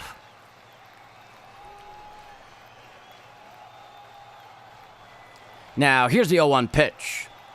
Down and away, a changeup. It was over the plate, but clearly too low, and the count is 1-1. So far, McGreevy, it hasn't been his best, but it's been pretty decent so far. He's at the full wind, and here's the 1-1. Sweeper down and away, well out of the zone, and counts 2-1. In the windup, McGreevy setting up to the far first base side of the bag. He has both of his feet separated by at least a full 12 inches. He looks in, and he deals. That is popped right up to medium left center field. Underneath it is a left fielder. He makes the catch for the third and final out of the inning. Finally, the A's go down 1-2-3. Nathan Church is going to be leading it off in the top of the fifth inning. And it is 1-0 A's going to the top of the fifth. I'm Paul D. And this is a special edition Redbirds broadcast of Bombers Game Mic. 1-0 A's. One out every 4.4 pitches. On track for 18 outs at 80 pitches. Well, that's definitely improvement from the last time you chimed in there, Guarin. I really appreciate you keeping track on all of that. I actually find that really interesting. It's a very interesting and intriguing addition to the chat. And if you're just joining me here, it's 1-0 A's out in Sacramento. The difference being that Kurt's home run, dead center field, that couldn't have gone a foot less than 450. Holy hell. And if you're just joining us for the first time, as I often like to ask, if you haven't chimed in the chat and said so at this point, where are you watching from? Are you in Missouri? Are you in Southern Illinois? Are you in Northern Arkansas? Western Kentucky? Southern Iowa? Let me know. It is always wonderful to see how far the reach is of Cardinal Nation. And it is so good to have a young, competitive team that the Redbirds are fielding this year. watching from Central New York. Cheers, cheers. I'm on the road right now in southwestern Connecticut, so you and I are much closer than you might think at the moment. Audio only since I'm on the road, but hey, Central New York. Cheers, cheers, cheers, buddy 8187. Lopez, 1 out every 5.4 pitches, 18 outs at 97 pitches. Now here's the first pitch from Lopez. Foul back behind the plate, out of play. The count is 0-1 to Church. That was a slider down and away. Yeah, Central New York. I've been through the area, you know. I've been known to make my way around. Now here's the 0-1 pitch. Hit down the third base side and out of play, forcing fastball 90 miles per hour, and that brings the count quickly to 0-2 against the lefty hitting Church. So here in the top of the fifth inning, but no Cardinal fan though, just here to see if I'm a winner or a loser. Well, hey, thanks for joining us. Here's the 0-2 pitch. Hit to the right side and fielded on the hop by the second baseman. He throws to first in time for the first out of the inning. Well, for whatever reason you are here, you're more than welcome to be here, and thank you for joining us. Though I am curious, what is your team? Who is your team? And we have one out here in the top of the fifth inning. Here's a lefty, Victor Scott. Here's the pitch. Cutter outside corner at the knees for a strike. The count is 0-1. Lopez, 69 pitches. 69 pitches. Scott is back in the box. Here's the 0-1. Hit on out there to right field. If it stays fair, it's gone. And it is gone. A solo home run, which will tie the game. It is 1-1 here in the top of the fifth inning. A nice and solid bomb-ola over the right field wall for one Victor Scott. And it is now 1-1 here in the top of the fifth inning. We are all tied up out in Sacramento. Victor Scott, he just broke it out. It was down and in right in that classic lefty wheelhouse. And if it had stayed fair, it was definitely gone. Everybody, including Victor Scott. Victor Scott knew it was gone. Everybody else found out a little late. That thing easily went 400 feet. Now here's the first pitch to Weatherholt. Strike, four-seam fastball outside corner at the knees. The count is 0-1 to the lefty hitting second baseman for the Cardinals. Tied all up. Here's the pitch. Chopped on up the middle, fielded by the shortstop behind second. He throws to first in time for the second out of the inning. So Victor Scott, whose average is on the interstate right now, he gets into one to right field to tie this game. And I have to imagine everybody here is enjoying that jolt of energy. I know I am. Holy hell. 1-1, top of the fifth. Nobody on, 2 out. Now here's the first pitch to Herrera. Change up down and away, out of the zone. The count is 1-0. Herrera, he's 0 for 2 today, and he is back behind the plate. 1-1 here in the top of the fifth inning. Now here's the pitch. Outside a cutter right over the lefty batter's box, nowhere close to the zone. And the count is 2 balls and no strikes. So cheers to that long solo bomb to right. This game's offense is the product of 2 solo blasts. Here's the pitch. Hit on up the middle. Fielded on a hop is the second baseman. He throws to first in time for the third out here in the top of the fifth. But not before that huge bomb-ola to right field by Victor Scott, which has us all tied at 1. We go to the bottom of the fifth inning.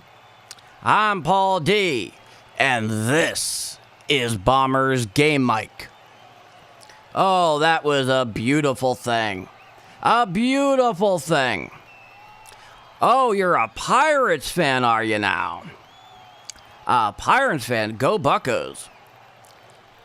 You know, have you had a chance to go and see a game in Pittsburgh for the Pirates? It is a wonderful ballpark. I've been there a couple of times. I, at one point, even took the free guided tour, which was compliments of Allegheny County. Yeah, they do a wonderful job there. Really great place for a ball game. When I was there, they were playing, in terms of the first game I saw some time back, they were playing the Nats on a Sunday afternoon. And this actually goes all the way back when Bryce Harper was still on the Nats. So it's been a little while. However, I've seen a couple of games there. I've gotten the tour, compliments of Allegheny County, and it's really impressive. I really enjoy that ballpark. In fact, I have been to about 4/5 of all major league ballparks. Now, this has been over an extended period of time, of course. There's no question about that. And I count it as home games for teams, not necessarily just the specific ballpark. I'll give you an example of what I mean. In September of 2009, in the last regular season homestand at the Metrodome for the Twins, I so badly wanted to see it. It's the bottom of the 5th inning, 1-2-0 Cardinals, 1-4-0 for the Athletics, going to the bottom of the 5th inning. And McGreevy, he's still on the hill. Here's the first pitch. Outside, four-seam fastball, 90 miles per hour, clear out of the zone. The count is 1-0. And so I was living in Chicago at the time. McGreevy has his sign. Here's the 1-0 pitch. Inside a cutter, nowhere near the zone. The count is 2-0. And my girlfriend at the time, who is now my wife, we wanted to go see it because, you know, I'm not saying it was some great architectural wonder. It was kind of like a dirty high school gymnasium, but the air-supported roof, the loudness. Here's the pitch. Head on out there to center field. Victor Scott is going back in front of the track in right center field. He makes the catch for the first out of the inning. So it has the air-supported roof. It has that tremendous volume. And it just so happens on that afternoon, it was a Saturday Fox game of the week. The Tigers were in town, and they were in an all-out battle in 2009 to win the Central Division between the Tigers and the Twins. So the game was actually very important for the AL Central race. Here's the pitch. Chopped down the third base side and out of play. The count is 0-1. So it was mostly packed.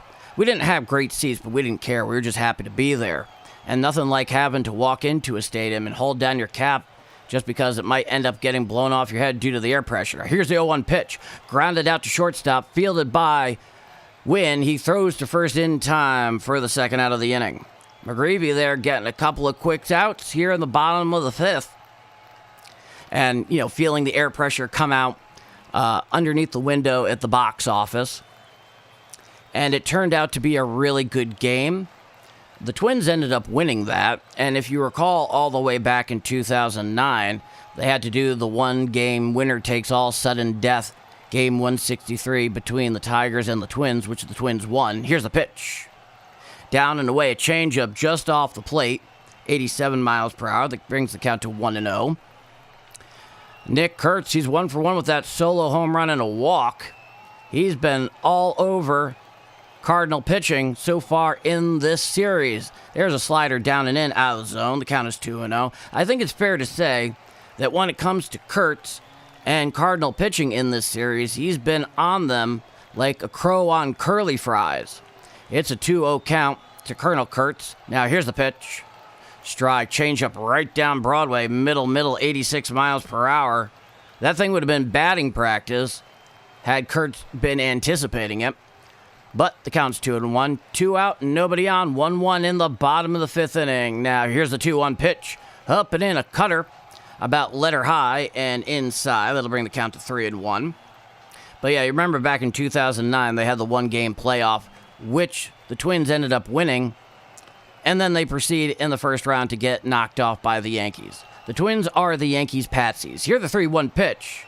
Curveball strike down and in, swung right on over the top of that one, did Kurtz. That was a nasty Uncle Charlie down and in. 63 pitches so far for McGreevy in 4 2/3 inning of work. And 2 strike counts, opponent's average is 128 against McGreevy this season. That's quite a stat. From the full wind, here's the 3-2. Called strike 3 on the inside corner, and down goes Kurtz. For the third and final out of the inning, he's caught up in the observatory on the inside corner above the knees.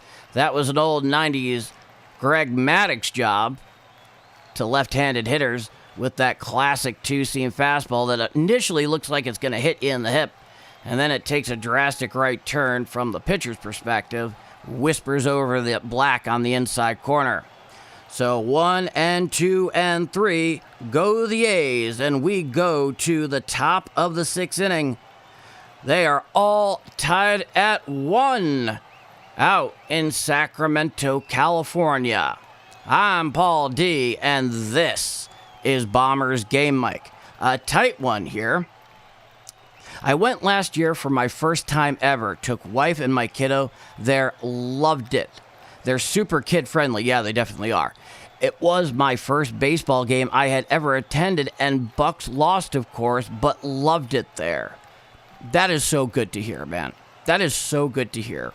And, you know, as venues go, and the ones that I've seen in baseball, just for myself, that's one of the standouts. That in Pittsburgh, just more generally, I would say, is a very under-the-radar, high-quality American city that's just sitting out there, you know, in the northern portion of the Appalachian Mountains and the Three Rivers. It's a really cool city. I'm not a Steeler fan. I'm not a Buccos fan. I respect them, though.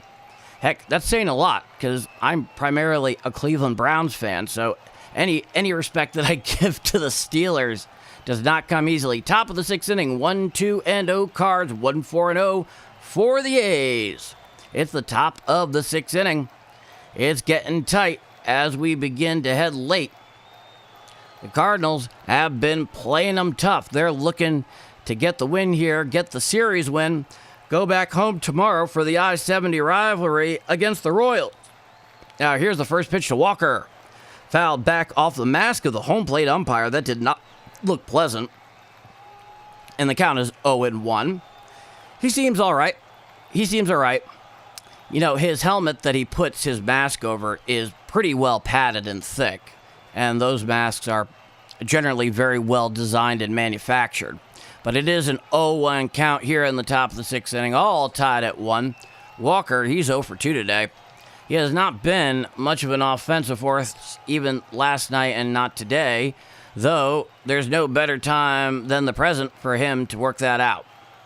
Yeah, that thing, it was just tipped off Walker straight into the grill of the home plate umpire. They're making sure he's all right. Even with all the padding and well-designed equipment, you know, concussions happen. What can I say? Even Langoliers has taken interest in him, as is the first base umpire and one of the head trainers for the A's. But he's smiling. He's looking all right. He looks together. So I have to imagine he'll probably be all right. They're just being sure. They're being safe, and that's exactly the right thing to do. All right. It is an 0-1 count to Jordan Walker. 76 pitches here for Lopez and 5+ innings of work. And we're looking like we're about to resume play here, and not a moment too soon. Coming set at the belt is Walker. It's a lefty-righty matchup. Setting up on the outside corner is Langoliers. Here's the pitch. Change up down and away and off the plate. The count is 1-1. 0 for 2, ground out, line out. 287, 11 home runs, 30 ribeyes, and a 913 OPS for Jordan Walker. Here's the 1-1 pitch. Hit on back down the first base side and out of play, and that'll bring the count to 1-2 strikes to Jordan Walker, who, if he has one assignment at the moment, you know, short of connecting with one, time is granted by the home plate umpire at the behest of Jordan Walker. And so we wait a little bit longer. Counts 1-2, 78 pitches for Lopez. Top of the sixth inning, it's a 1-1 count. Walker is in defensive mode. Now, here's the 1-2 pitch. Chopped down towards third base. He's charging in, and it rolls foul. So, a meat ground ball down the third baseline, and it goes foul. Them's the breaks. Was I a Rams fan before I left? Okay, that's an interesting question. So, well, as far as the Rams go, they were never a primary football team fan-wise for me. Obviously, when they beat the Titans in the Super Bowl, when they should have beaten the Patriots in the Super Bowl, given that we know the Patriots were, cheating off their ass on that one. It's kind of good defensive preparation when you know the plays before they happen. Coming set is Lopez. Here's the 1-2. Hit on out there to right field. Going back is the right fielder. He's at the wall, and it is gone. A solo home run by Jordan Walker, and that will give the Cardinals now a 2-1 lead here in the top of the 6th inning. Coming through right there is the Cardinals MVP so far this season. He knocked that 80th pitch of the game from Lopez right out there to right center field on that low wall, and the Cardinals now have a 2-1 lead. Oh, Redbird Nation, you have to be happy with that one. And he absolutely connected. It landed out there about 10 feet beyond the short wall. And it's a 2-1 game. Now here's the first pitch to win. Slider strike inside corner at the knees. The count is 0-1 to the Cardinals shortstop. Yeah, that's Jordan Walker doing Jordan Walker things in 2026. Coming sets Lopez. Here's the 0-1 pitch. Chopped down the third baseline, fielded there by Lopez. He throws to first, and he throws it up the first baseline. Turning first is Wynn. He's going to head second for the throw, and he takes off to third with the overthrow by the outfielder, and he's into third on a pair of throwing errors on the play. So you can call that a single, advancing 2 bases on 2 throwing errors, and now the Cardinals have a runner on third with nobody out here in the top of the 6th inning. That was some serious heads-up base running there by Mason Wynn. He goes sliding for his head first into second. It gets overthrown second, and then he goes right into third, sliding with a triple. Oh, what an exciting play. Runner on third, nobody out. 2-1 Cardinals in the top of the 6th. Here's the pitch. Slider down and away, out of the zone. The count is 1-0. So now, Wynn down at third base, he can score on a lazy fly ball. Right here by Gorman. Now here's the 1-1 pitch. Hit to the right side and foul. It is a foul ball. It should be 1-1, I believe, even though the score bug is showing 1-2. We'll roll with that for the moment. 83 pitches so far for Lopez. Lefty-lefty matchup against Gorman. And everything's out of sorts with that score bug. I'm actually going to check it out in a moment there on the MLB app. It's a 1-2 count, and time is resumed by the home plate umpire. Nobody seems to know what the hell is going on at the moment. Runner on third, nobody out. It's a 1-2 count to Gorman, lefty-lefty matchup. Now, here's the pitch. Strike, outside corner at the knees. And we're going to find out what the hell is going on, because the score bug doesn't know what the hell is going on. Now, here's the pitch. Hit on out there to right field. Coming in is the right fielder, and he fields it on the hop. Coming home is Wynn for the 3rd run of the game for the Cardinals. The Cardinals now have a 3-1 lead on the RBI no-out single by Gorman. A runner on first and nobody out. Right now, they are absolutely getting their stuff together, are the Cardinals. Runner on first, nobody out on the RBI single by Gorman. And now there is a big old powwow out on the mound, and we have a pitching change. The righty Sterner, he's coming in relief of Lopez. And last night, Sterner was coming in and, showing that he's made of sterner stuff, all pun intended. It is 3-1 Cardinals in the top of the 6th inning. There is still nobody out, and they are looking to add to that lead, and they absolutely should. And with Sterner coming in all likelihood, I would imagine at some point here, we will undoubtedly end up seeing Alec Burleson. That would be my prediction going here so far.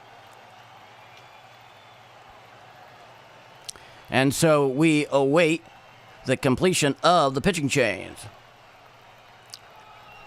Wow, I was going to pick him for a home run. Hey. You know, you've been pretty on top of things there, my friend. Pretty on top of things. You bring a lot of fun to this chat and these streams, Johnny Lou. I'm really glad that you found Bombers Game Mike and you're back today. I consider you a friend of the channel. You're welcome back anytime. All right, we await the change. Now, if you're just joining us, it is a 3-1 Cardinal lead. They have finally broken through in a meaningful way here in the top of the 6th inning. It feels like offensively they had been spinning their wheels in the mud almost as a continuation of last night.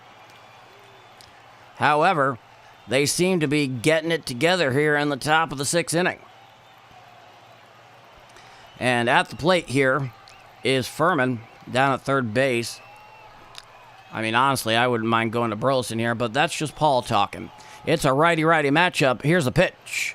Outside, that looks like a cutter out and away, and the count is 1 ball and no strikes to Furman. 20 and a third innings pitch, a 4.43 ERA, 10.18 Ks per 9. This guy likes striking people out. Here's a pitch. Just missed off the plate with the cutter.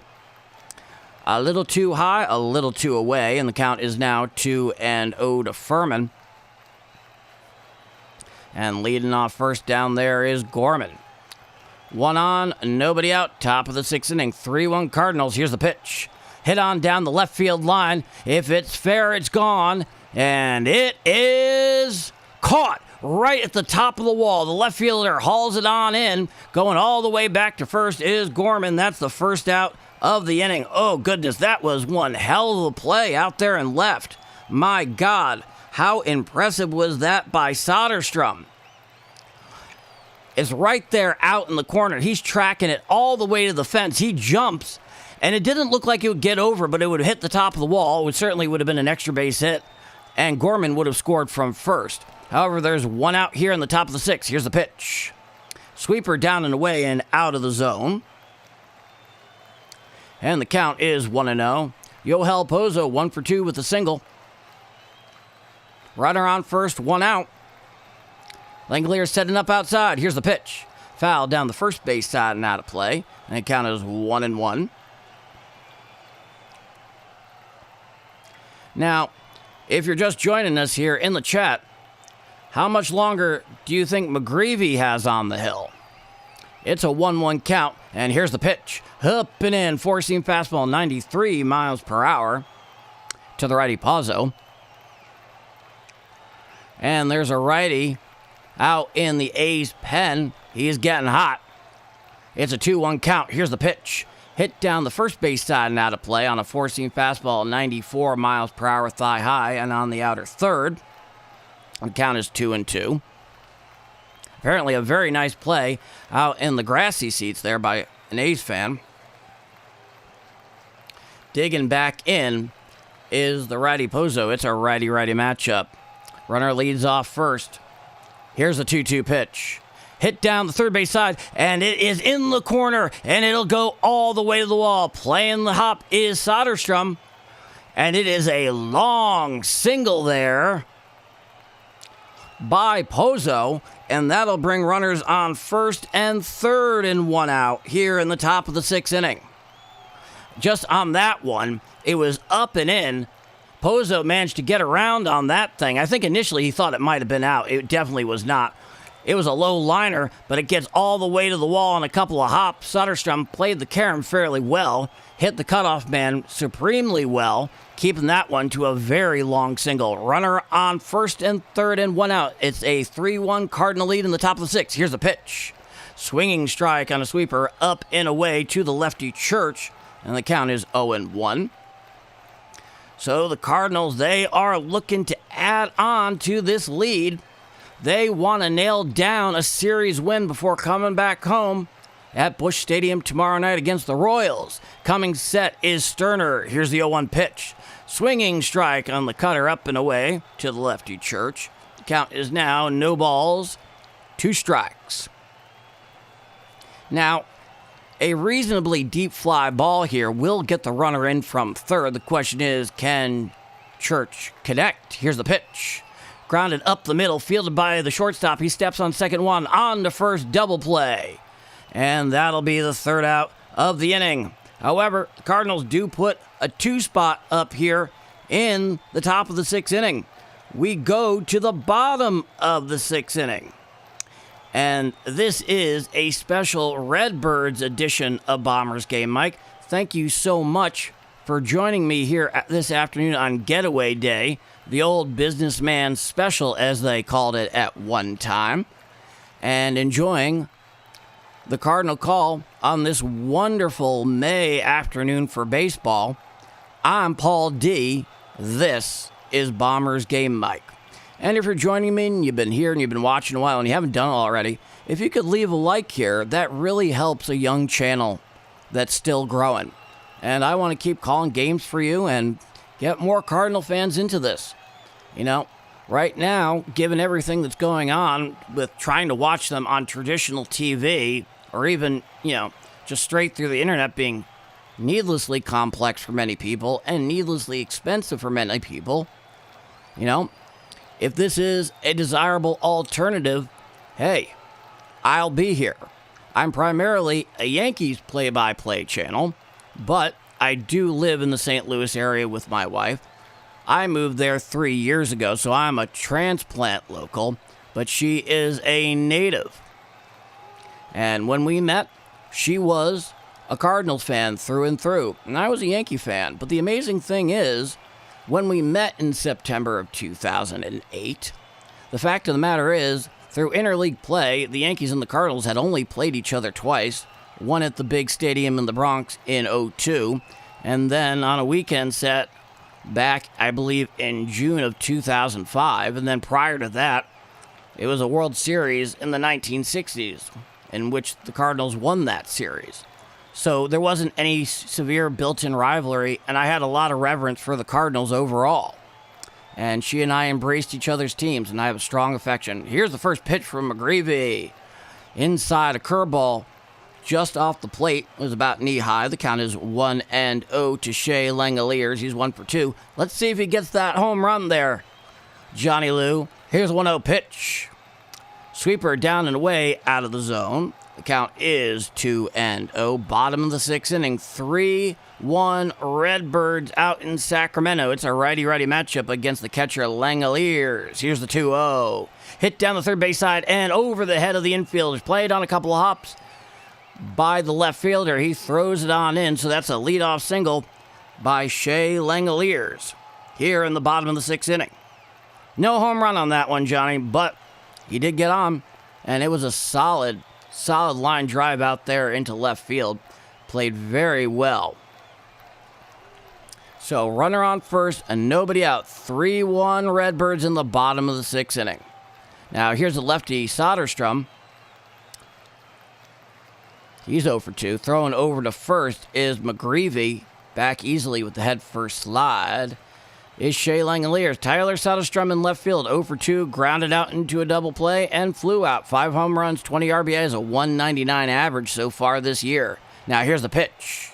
It is a fly ball out to left field towards the track. Looking there is the center fielder, and Scott makes the catch for the second out of the inning, right on the track in left center field.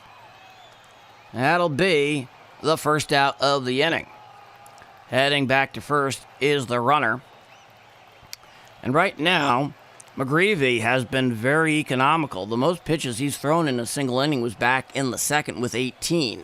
He has 68 pitches so far through 5 and a third innings of work. Now here's the righty Rooker. He's 1 for 2 today. It's a righty-righty matchup against McGreevy. Runner on first, 1 out, bottom of the 6th inning, 3-1 Redbirds. McGreevy comes set at the stretch. Here's the first pitch of Rooker. That is a fly ball to shallow center field. Coming in is the center fielder. He tracks it down and makes the catch for the second out of the inning. 1 pitch, 1 out right there to Soderstrom. 69 pitches for McGreevy. If he managed to get through this inning unscathed with under 75 pitches, that's incredible. Now here's the right fielder Carlos Cortez, 0 for 2 with a strikeout and a groundout. 347, 4 home runs, 15 RBIs through 33 games this year. He's playing right today. 3-1 Redbirds, runner on first with 2 outs here in the bottom of the 6th inning. Throwing over to first is McGreevy. Back easily is Langoliers. And we await the first pitch of the at-bat. Coming set at the belt is the righty McGreevy, and he deals. Changeup down and away off the plate. The count is 1-0. Up in the pen is a right-hander. So, Ollie Marmol hedging his bets here. Coming set at the belt, throwing over to first back is Shea Langoliers with the head first slide. The count remains 1 ball, no strikes. Looking in for the sign is McGreevy. He comes set at the belt. Here's the pitch. It is chopped down the third base side and out of play. It was somewhat meekly hit. And I'll bring the count to 1 ball and 1 strike. And McGreevy slowly walks back on top of the bump. 3-1 Redbirds here in the bottom of the 6th inning. This is, so far, McGreevy has thrown a very solid outing. For a guy that's projected originally as a bottom of the rotation starter, he's really pitched as a number 1. Here's the 1-1 pitch. Strike, changeup down and in. It is an ABS challenge there by Carlos Cortez. And we await the verdict of ABS. And the call is overturned. It is a ball low. And it misses low by 1.2 inches. It is now a 2-1 count to Carlos Cortez. He's 0 for 2 today. Runner on first, 2 out, bottom of the 6th inning, 3-1 Cardinals. Looking in for the sign is McGreevy. He comes set at the belt. Now here's the 2-1. Chopped down the first base side and out of play on a curveball down and in at 78 miles per hour, and that evens out the count at 2-2. So right now, McGreevy's 1 strike away from retiring the A's here in the bottom of the 6th. The runner is on first. There is 2 outs in the bottom of the 6th inning. Getting close on the pitch clock. Now here's the pitch. Hit on down the left field side. Right there's the left fielder. He hauls it in for the 3rd out of the inning. Strong outing here so far by McGreevy. It is 3-1 Cardinals going to the top of the 7th inning. And I'd like to thank you for joining me for this Thursday afternoon businessman special on the West Coast. I'm Paul D, and this is Bombers Game Mike. So really a pleasure being here, calling this game for all of you. I'd like to thank you here for hanging out, enjoying some baseball on this mid-May day. It's really a Chamber of Commerce day out there in Sacramento, out at Sutter Health Park. I'm sure it'd be even better if they actually had a true, MLB facility. And boy, there are a number of A's that like complaining about that. Probably no more than Luis Severino, even though he's getting paid quite handsomely in what I think is the 2nd year of a 3-year deal for the guy. And obviously, I saw him a great deal as a product of the Yankee farm system. He's not quite the pitcher he was then, but he is not to be taken lightly, to be sure. So we await the beginning of the top of the 7th inning. If you're just joining me for the first time here and you're enjoying the call, if Cardinal fans keep showing up, I'm going to keep calling games. Hit the subscribe. Hit the bell so you know when I'm going live. I will put out updates on community posts to let you know when everything's going down for a Cardinal call. And of course, something that really does help a young channel that's growing, if you could hit the like button if you like. That would be most appreciated. Every small channel has a long and tall mountain to climb. Now we're heading back here for the top of the 7th inning. 3-1 Redbirds out in Sacramento, California. They're getting a nice drone shot of that classic bridge, the yellow one, out in Sacramento. 3-5-0 Cardinals, 1-5-2 A's.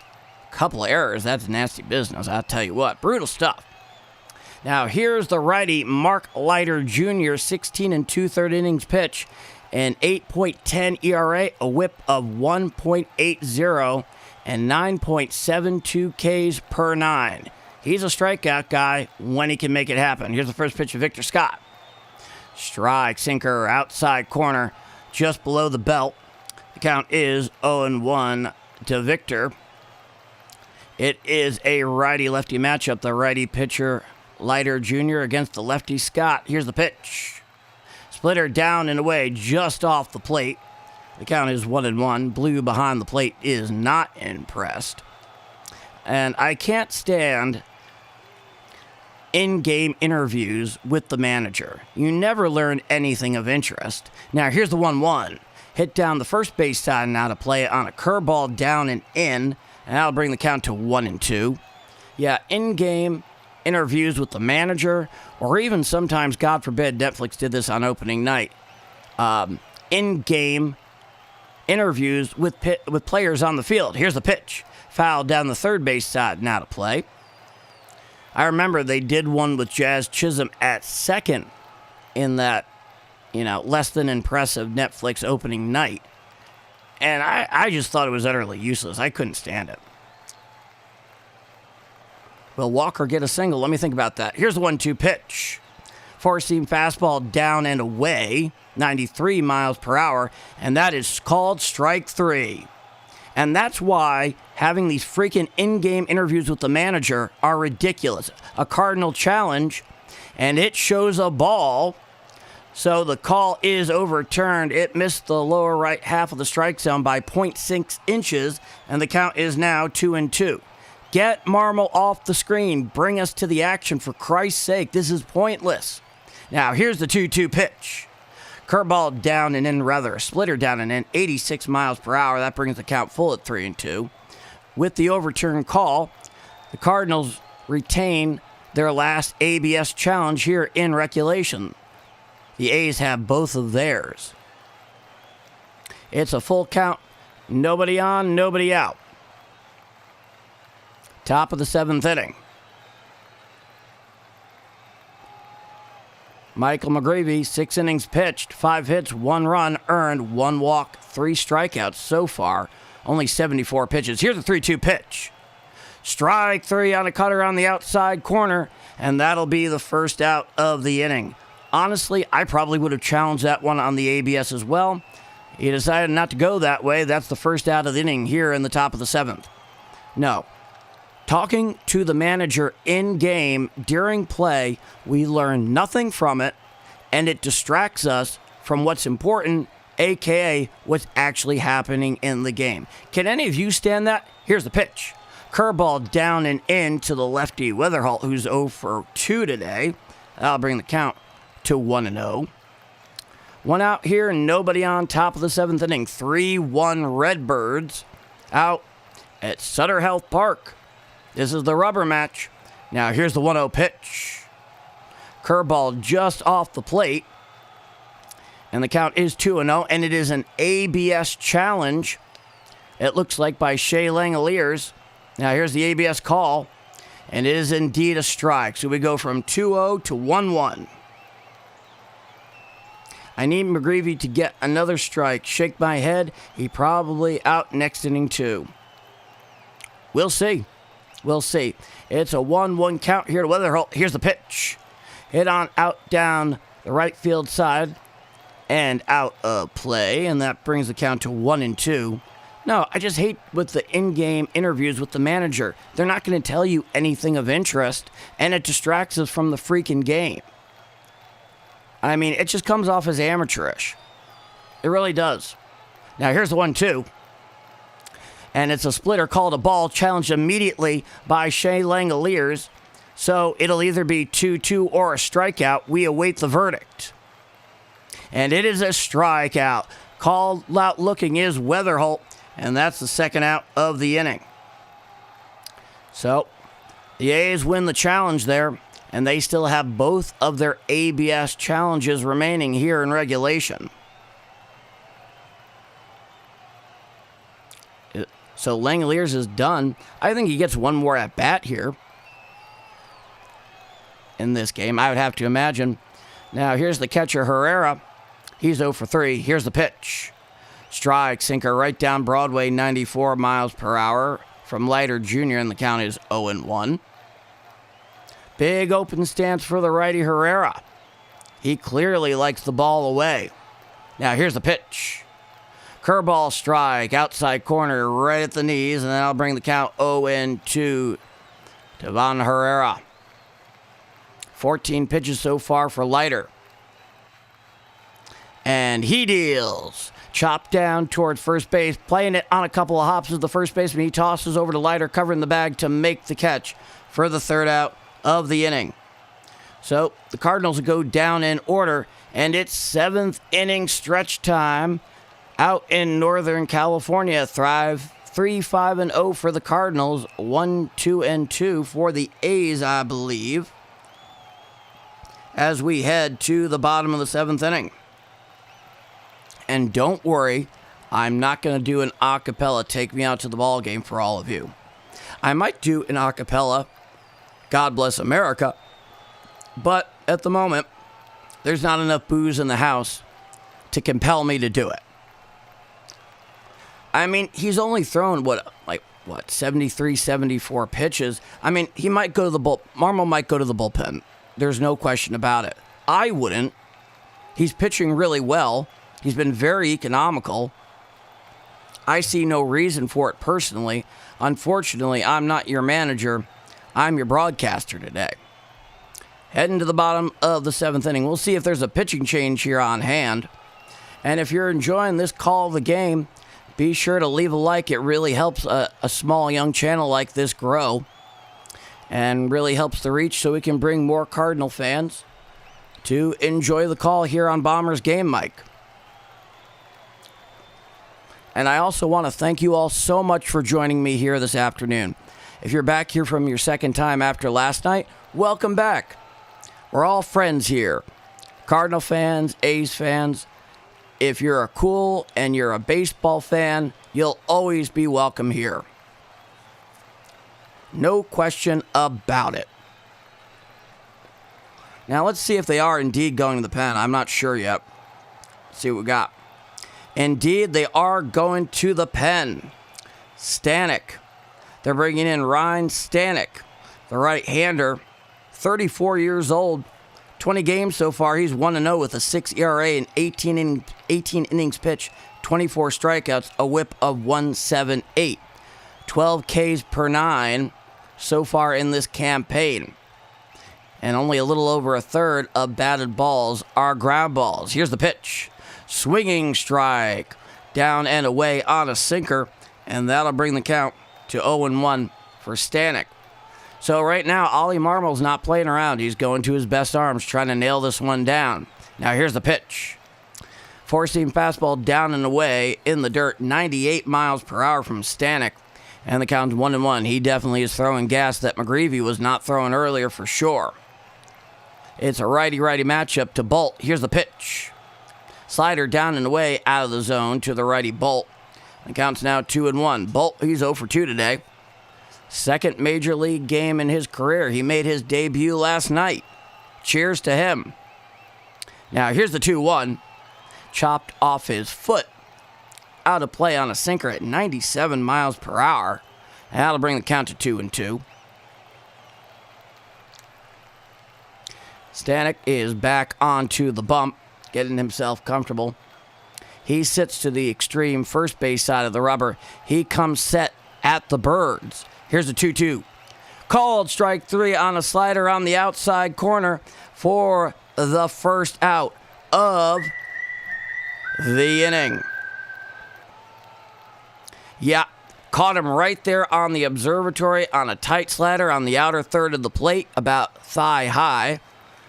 And there was nothing to be said there. He was watching all the way. Now, here's the 7-hitter, Jacob. He's 1 for 2 today. Coming set at the birds. Here's the pitch. Well outside a sinker at 98 miles per hour over the lefty batter's box. And the count is 1-0. It is a righty-righty matchup between Stanek and Jacob. Coming set at the birds is Stanek. Here's the pitch. Out and away, a sinker down and away. Once again over the lefty batter's box. That brings the count to 2-0. 3-1 Cardinals here in the bottom of the 7th inning. Nobody on, 1 out. It's a 2-0 count to Jacob. And looking around for some reason is Stanek. I don't know what's distracting him out there. Whatever it is, the first base umpire took a little bit of interest in it as well. Nobody on, 1 out. Bottom of the 7th. 3-1 Redbirds. The righty Jacob is at the plate. It's a 2-0 count. Here's the pitch. Down and away on the four-seam fastball. Low on the outer third at 98 miles per hour. And the count goes to 3-0. Will Jacob go into statue mode and give Stanek a chance to get back in this at-bat? We will see. The pitch. Four-seam fastball strike. Middle, right down Broadway, 97 miles per hour. And that brings the count to 3-1. And the lefty, Jojo Romero, is getting hot down in the Cardinal pen. It's a hitter's count here for Jacob. Coming set at the birds is Stanek. Here's the 3-1. Pop foul behind the plate and out of play on a four-seam fastball at 98 miles per hour. And the count is now full. 3 balls and 2 strikes to the 7-hitter. Stanek, he's coming in this game and he is throwing gas. Coming set at the birds is the righty Stanek. Now here's the 3-2. Fly ball out to left field. Going back at the track. He's near the wall. He looks up and it is gone. A solo home run by Jacob. And that'll cut the Cardinal lead down to 3-2 here in the bottom of the 7th inning. So he manages to connect on that one. Thankfully, there was no one on base. And now it is a 3-2 Redbird lead. That thing was about thigh high on the outer third of the plate. Jacob just pulled that thing, connected with it. Easily 400 feet. Easily 400 feet. Nobody on, 1 out, bottom of the 7th inning. It's now 3-2 Redbirds out in Sacramento. The game's getting tight. Here's the pitch. Inside on a four-seam fastball, 98 miles per hour to the lefty, Jeb McNeil. He was 0 for 2. Counts 1-0. Stanek's got to pull it together here. Here's the 1-0. Fly ball down the first base side. Giving chase is the first baseman. And it goes a dozen row deeps. The count is 1-1. So it's getting tight here late. Can the Redbirds get some timely pitching out of that bullpen? Help nail it down on getaway day? We shall see. We shall see. It's a 1-1 count to McNeil. Coming set is Stanek. Here's the 1-1. Out and away, four-seam fastball off the plate and above belt high. The count is 2 balls and 1 strike. 14 pitches so far for Stanek in relief of McGreevy. He comes set at the birds. Here's the 2-1. Down and in a slider and out of the zone to the lefty McNeil. That'll bring the count to 3-1. And in the broadcast, they're showing the architectural renderings of the A's new ballpark out in Las Vegas. It looks like the Sydney Opera House from the outside. The architect claims it's not inspired by that, but I ain't buying it. So it is a 3-1 count. And all the Las Vegas ads in left center field on the wall. Here's the 3-1. Down and in, four-seam fastball, and that'll be a 1-out walk to McNeil. So a runner on first with 1 out. That follows the solo home run by Jacob earlier on in this inning. And we're also getting some pictures of the progress of building that stadium out on the Strip. If you are watching this thing from Las Vegas, what are your thoughts on the new ballpark and the A's coming your way? Even if you're a Cardinal fan, let me know in the chat. I would actually like to know. You guys are getting a baseball team, and for a long time, that was almost unthinkable, given the gambling that's obviously associated with Las Vegas. Now, here comes Ollie Marmol. He's given the slow walk out to the mound, and Jojo Romero, is coming in relief. Not a pretty outing there for Ryan Stanek. The runner on first is still his responsibility. Not pretty. Not pretty. So we're here in the bottom of the 7th inning. We are awaiting the pitching change out in Sacramento. And I'm getting a little something to drink because my voice is going a bit hoarse. After I'm finished with the call of this game, I'm going to take a vow of silence for about 24 hours, let the thing heal up.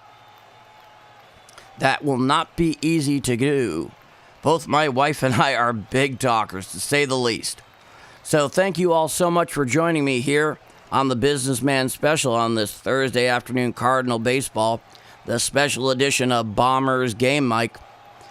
You know, you guys keep showing up and are here for the call. You add so much to the whole experience, and I want to thank you all so much for doing that.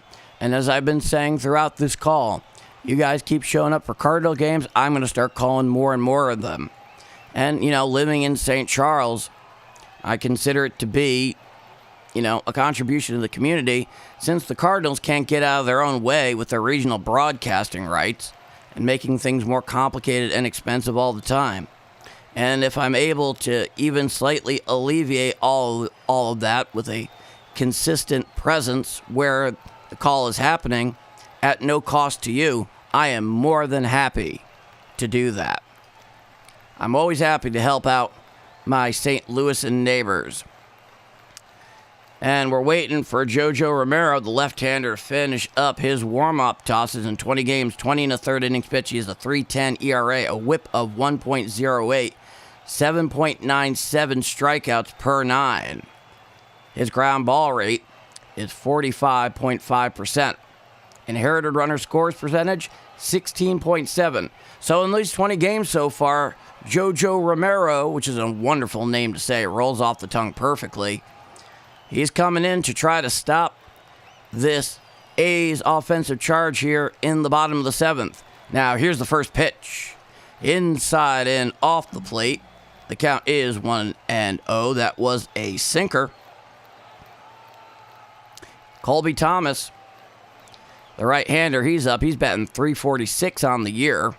Now, here's the 1-0. Hit to the left side and through for a base hit. Fielding is the left fielder, throwing it on in. So runners on first and second, and only one out here in the bottom of the 7th inning. The Cardinal bullpen is not being very impressive, and this is one of the reasons why, you know, with 73, 74, maybe 75 pitches for McGreevy, I would have kept him, and I would have started him off in the bottom of the 7th inning. Now, here's the lefty, Kurtz. It's a lefty-lefty matchup. Here's the pitch. Fly ball down the left field side. Coming in is the left fielder. He's charging in forward, and he seems to make the catch. And he throws on in down to third, and it actually dropped. He trapped it. So it is a bloop single to left field, and that will load the bases for the A's here with one out in the bottom of the 7th inning. He just got it off the end of the bat. Charging in was the left fielder. He came on in, and he trapped the ball, and so it is indeed a hit. McNeil advances from second to third with the head first slide from the throw from Church out and left. So bases loaded and one out. They have their backs against the wall. Here's the pitch. Chopped right up the middle and through for a base hit. Coming home is McNeil. He will score. Throwing it in center field is Victor Scott. And it is a 2-run single for the A's. And they take A 4-3 lead. Now runners on first and second and one out in the bottom of the seventh inning. And unfortunately, the Cardinals right now, both last night and tonight, they don't have a bullpen, they have a bedpan. And it pains me to say it, but it is the unfortunate truth. Coming set at the Birds is the lefty Romero. Here's the pitch. A sweeper just a bit too low on the outer third, and the count is 1-0. The lefty Soderstrom, who's 0 for 3, he's playing left field, grounded into a double play, fouled out. Here's a 1-0. Sweeper just missed on the outside corner, off the plate and a bit too low. The count is 2-0. No, I wish I was kidding you, my friend. I wish I was kidding you. I am not. It's a lefty-lefty matchup to Soderstrom. Now, here's the 2-0 pitch. Swinging strike and a sinker down and away. Swung right over the top of that one, did Soderstrom. And the count is now 2-1. Runners on first and second, one out. It is the bottom of the seventh inning. The A's have pulled ahead. It is 4-3 Athletics here in the bottom of the seventh inning. Here's the 2-1 pitch. Grounded down the first base side. Fielded by the first base performance. He throws the second one for the force. And that'll be the second out of the inning. So that'll put runners on first and third with two out here in the bottom of the seventh inning. Unfortunately, right now, the Cardinals very much have themselves a hole. They're going to need some timely hitting. They're going to need base runners and some clutch hitting to get back in this game. And if they have any chance, Romero is going to have to get out of this inning without any further damage. Now, here's the righty Rooker. He's 1 for 3 today. He's the cleanup hitter this afternoon for the A's. Coming set is Romero. Here's the pitch. Chopped down the third base side, out of play on a changeup down and away. The count is 0-1. He's hit a double. He's fouled out and fouled out. 1 for 3 is Brent Rooker, the DH. Hitting 192. He's on the interstate this year. Now, here's the 0-1 from Romero. Changeup outside, floating over the lefty batter's box. The count's 1-1. So, not an impressive showing here by the Cardinal bullpen here in the bottom of the seventh inning. Leaving much to be desired. Runner on first and third, two out. Here's the pitch. Up and away, a sinker, 94 miles per hour, well up and away and out of the zone. That brings the count to 2-1. Right now, JoJo Romero absolutely has to keep the A's precisely where they are. It's a 2-1 count, lefty-righty matchup. Here's the pitch. Strike, changeup outside corner at the knees, and we have an ABS challenge there by Soderstrom. Let's see what we say. And the call is overturned. It is indeed a ball.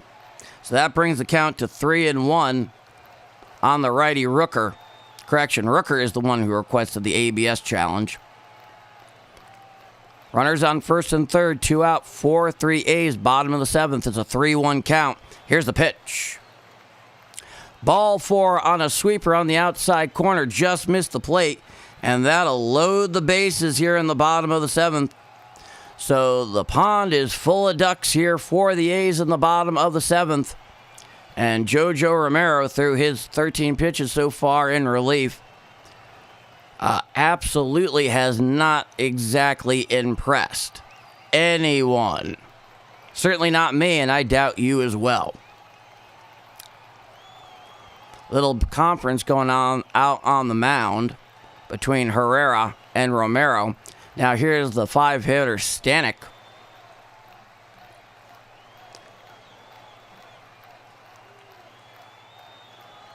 I surely hope he didn't sell the game. Goodness. So the righty Stefanik, he's 0 for 3 on the afternoon. It's a lefty-righty matchup against JoJo Romero. And this is on a knife's edge right now for the Cardinals. They have to keep him right here. Coming set is Romero at the Birds. Here's the pitch. Out and away. A sinker nowhere close to the zone. Herrera absolutely saved a wild pitch as that thing was going sailing over the lefty batter's box. The count is 1-0. Coming set is Romero at the Birds. He deals. Strike, sinker, inside corner. about thigh high, and that'll even out the count at 1-1. Stefanik hitting .500. Rooker on first, Soderstrom at second, and Kurtz at third. The pond is full of ducks. Coming set at the birds is Romero. The pitch. Just missed a sinker on the inside corner. Challenging it is Herrera. And so they're using their last available ABS challenge here. Let's see what it says. It is indeed a strike. So they win the challenge. The call is overturned, and they retain their final ABS challenge in regulation. It is a 1-2 count to the righty Stefanik. Good call there on the part of Herrera. Coming set at the birds is Romero. Here's the 1-2 pitch. And it is grounded up toward the shortstop.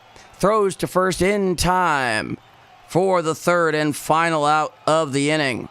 So the damage is done, though luckily Jojo Romero keeps all the ducks in the pond. We go to the top of the 8th inning. It is 4-3 Athletics out in Sutter Health Park in Sacramento, California. I'm your broadcaster, Paul D. It is a pleasure making all of your acquaintance if you're joining us here for the Cardinal Call for the first time. If you're enjoying what you see, hit the like. It definitely helps a growing small channel. And if you want to see more from Bombers Game Mics in terms of Cardinal calls, hit subscribe. Hit the bell for the notification. It's free, and it helps this channel out a great deal. But, as I said, I'm Paul D, and this is Bombers Game Mic. 4-3 Athletics as we head to the top of the 8th inning. Now, leading off when the top of the 8th inning resumes is going to be the right fielder, the 3-hitter today, Jordan Walker, who had a solo home run earlier. And boy, oh boy, do they need his bat right now. He'll be followed by Mason Wynn, and then Gorman due up in the top of the 8th. So roughly the heart of the order for the Cardinals. Let's see if they can get something going here. They desperately need to. Yeah, they do have a little something of a chance here. I'm not going to deny that. I'm not going to deny that at all. 100%, man. 100%. Thank you all so much for joining me here. This one is sitting on a knife's edge. You can cut the tension with a butter knife here at the moment. Yeah, you know what? Why did they pull McGreevy? I'm asking myself the same damn question. It was ridiculous. I've never been a big Ollie Marmol guy. I mean, just between you, me, and the lamppost, I feel like he's almost a placeholder manager. And I think eventually that job is probably going to end up in the hands of Yadier Molina. Now, here's the right-hander, Scott Barlow. 19 games, 19 and a third innings pitched, a 3.26 ERA, a whip of 0.88, and 8.38 Ks per nine. Here's the first pitch to Walker. It's a fly ball out to left field. Going over as the third baseman, and it goes well into the stands about a dozen row deep, and the count is 0-1 to Jordan Walker.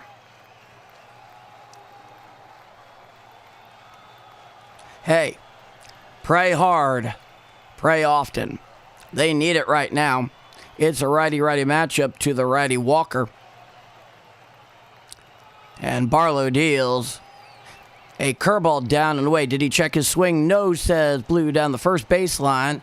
He did not check his swing, and the count is now 0-2. Top of the 8th inning. Nobody on, nobody out. 4-3 A's after the big bottom of the 7th inning. Putting up that 3 spot. Time is granted by the home plate umpire at the behest of Walker. Home run leaders right now in the National League. Jordan Walker is in third with 12. He's behind Matt Olson with 14 and Kyle Schwarber with 17 down in Philadelphia. Coming set is Barlow. Here's the 0-2. And it's called a ball, and it is challenged immediately by Langoliers. And he very well may have a case. It was a slider that hit the outside corner at the knees. What does ABS have to say? And the call is confirmed. It is indeed a ball. That didn't miss by much. It missed down and away by 0.5 inches. That is the knife's edge.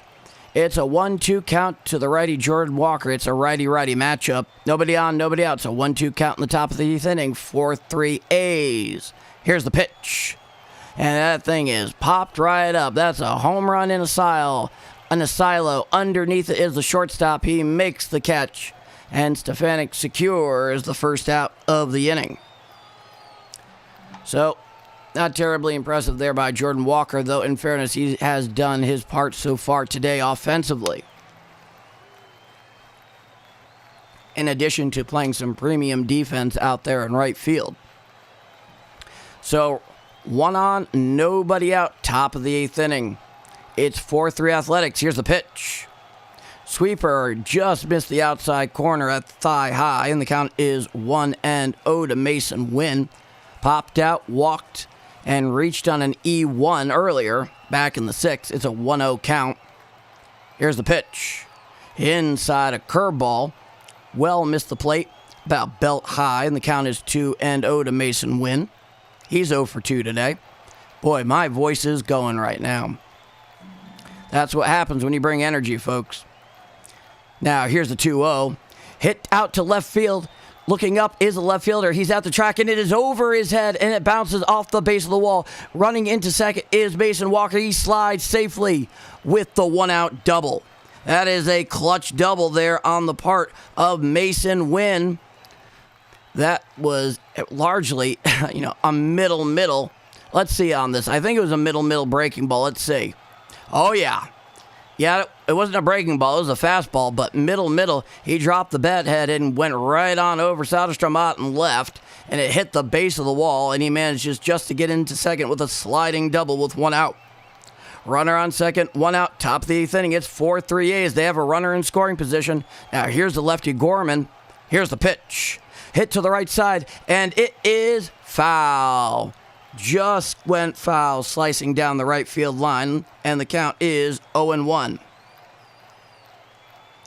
Hey, you need it, we need it, every Card fan needs it right now. I'm all behind that for the Redbirds. It's an 0-1 count to Gorman. He's 1 for 2 today. And he deals. Breaking ball in the dirt on a curveball. And it did not make contact with the bat, so the count's 1-1. Gorman grounded out, walked, and a single back in the 6th. 1 for 2. 1 for 2. Runner down at second. Barlow comes set at the letters. Here's the 0-2. Breaking ball down and in on a sweeper. And apparently he did make contact on that one. So indeed the count is 1-2.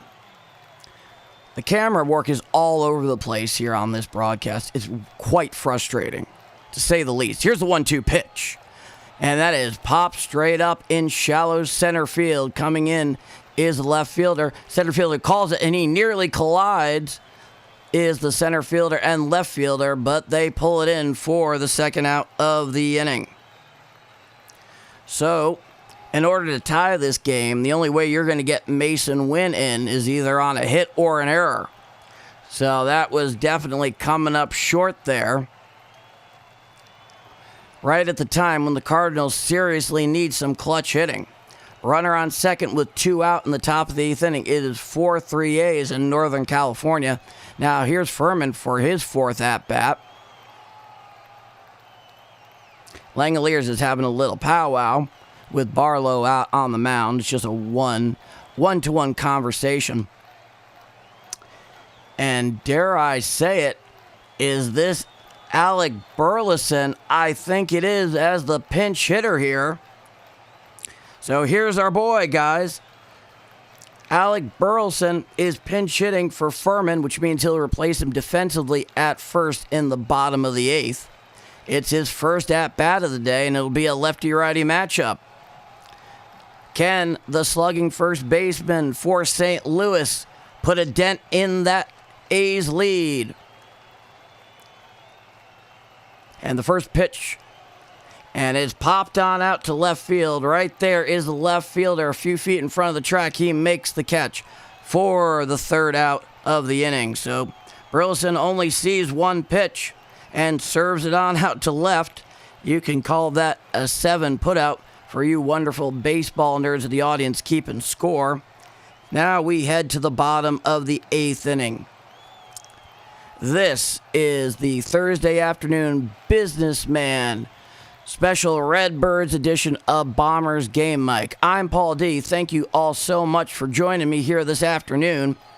It is wonderful having you all in here with me for this mid-May matchup of interleague play for the Cardinals against the Athletics, who are located in the Pacific time zone, the West Coast, state of California, the solar system, the Milky Way galaxy. I don't know. They don't even make an assertion to the fact that they're currently playing in Sacramento, but I do know this much. It is a 4-3 A's lead going to the bottom of the 8th inning, and the top of the 9th will be last licks for the Cardinals.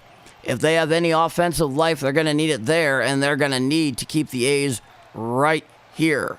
They're going to need some serious quality bullpen action, which they have not received so far today by any means, but we shall wait and see. Howdy, Rodney Slinger. Thank you so much for joining us. Yeah, and first pitch flyout is horrible and remarkably frustrating. Remarkably frustrating. You would expect more like that. You'd expect a quality at bat for a middle of the order left-handed slugger playing down at first base. Whatever the case is here, the Cardinals bullpen has to keep them right here. And the righty Swanson, he's coming into the game for the bottom of the 8th inning in relief of JoJo Romero. And leading off here in the bottom of the 8th inning is Bolt, followed by Jalef, who homered earlier, and the second baseman, McNeil. It's a 1-0 count from Swanson on the first pitch ball. Count is 1-0. Now here's the 1-0 pitch. Down and away, a sinker to the righty Bolt, and the count is now 2 balls and no strikes. Nobody on, nobody out. 4-3 A's, bottom of the 8th inning. It's getting late here for the Cardinals. Coming sent is Swanson. Here's the pitch. Hit to the right side and through for a base hit. Fielding is Walker out and right. He tosses it on in. So a leadoff single here in the bottom of the 8th inning. Not a great initial showing by any means. Now here is Zach Jalef. He's at third today. He homered back in the 7th inning. That's where things started getting wacky. It's a righty-righty matchup. Now, here's the pitch. Swinging strike on the cutter, out and away. Swung right underneath that one. And the count is 0-1 to Jalef. Runner on first, nobody out following the leadoff single. 4-3 A's. Each team retain one ABS challenge here in regulation. The runner leads off first. Jalef, the right-hander, digs back into the box. Swanson comes set at the belt. He throws over to first. Diving back is the runner. And the count remains 0-1.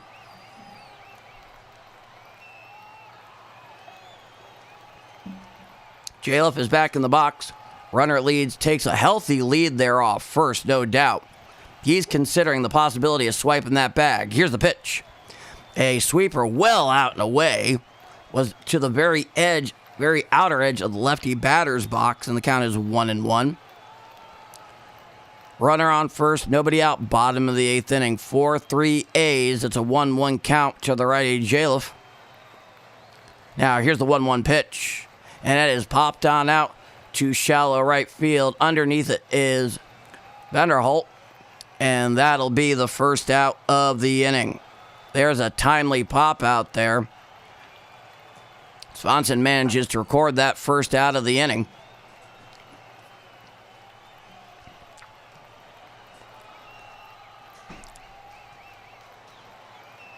I would take either. And I'd ask So Taguchi for Japanese lessons.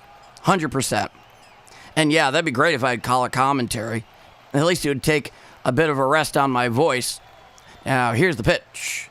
Pop foul and out of play. And a cutter in on the hands at 92 miles per hour on the lefty McNeil. Count is 0-1. Yeah, I'd take either. But like I said, the thing with Taguchi, I'd want Japanese lessons. Jeff McNeil grounded out, fouled out, and walked in the 7th. He's 0 for 2. Coming set is Fonson. Runner leads off first. Here's the 0-1. Cutter just outside, up and away, 93 miles per hour. The count is 1-1. Actually, I think all told, why am I blanking?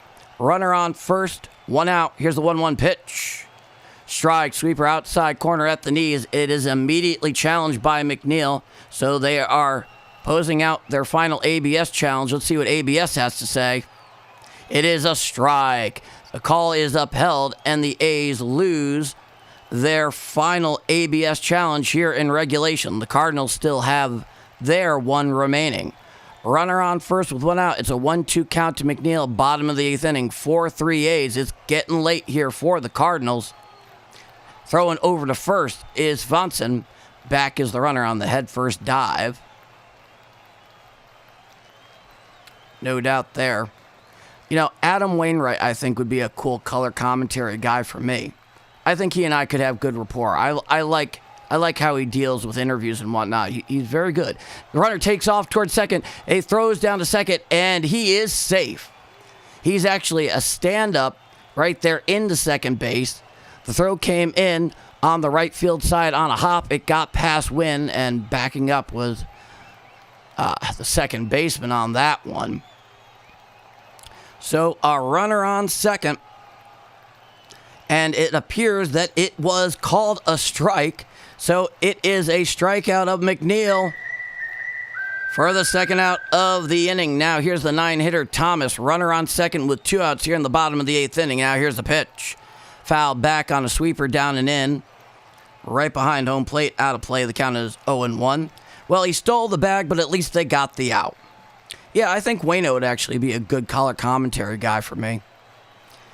You know, I like having a pitcher doing the color commentary for me just because I'm really big into pitching guy. Here's the 0-1 pitch. Fouled down the first base side and out of play, and the count's 0-2. So Swanson is 1 strike away from ending the bottom of the 8th here, keeping the A's right where they are, and that's precisely what needs to happen here. The 9-hitter Thomas is 1 for 1 today. Runner on second with 2 outs, an 0-2 count to the righty Thomas. Righty-righty matchup. Here's the 0-2. Swinging strike 3. Down goes Thomas for the 3rd out of the inning. So they strand a runner down at second, do the A's, and we go to the top of the 9th. Last licks for the Cardinals out in Northern California. It's a 4-3 A's lead. This is Thursday afternoon businessman special of Redbird Baseball. I'm your broadcaster, Paul D., and if you're joining me for the first time, thank you so much for joining me. If you're enjoying the call, please leave a like. That does a great deal to help out a small young channel like mine. And if you dig the Redbird calls, be sure hit subscribe with the notification bell, and you'll see when it's coming. And this is Bombers Game Mic. We go to the top of the 9th.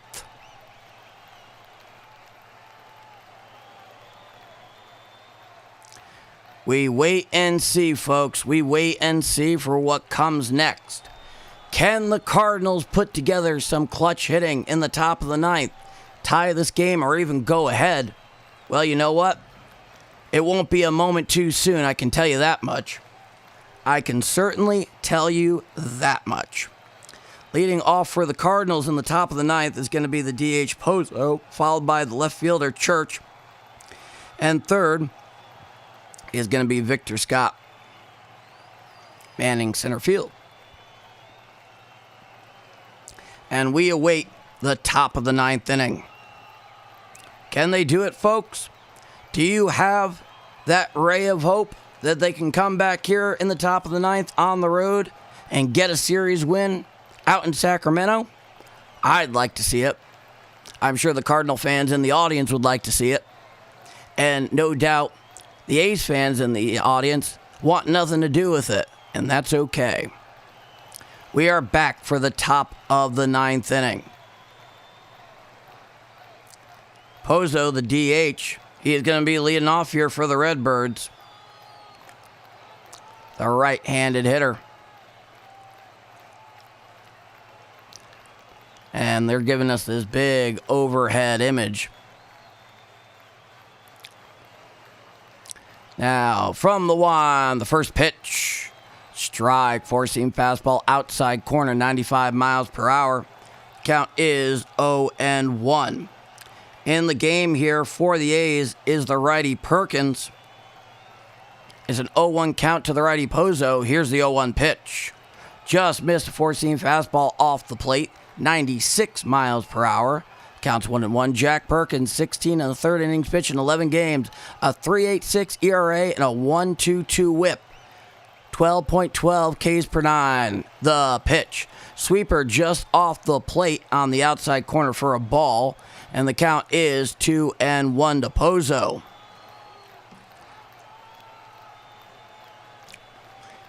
The closer amazingly comes from the full wind. Here's the 2-1.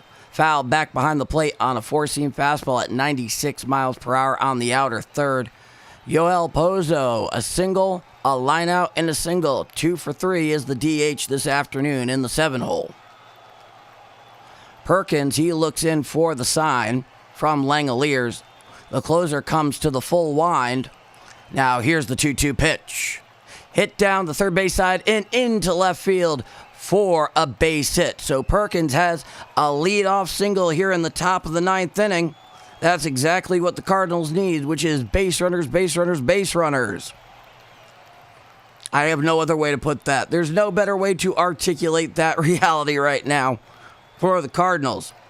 And now here comes the left fielder, Church, with a runner on first and nobody out in the top of the 9th inning. Pozo leads off first.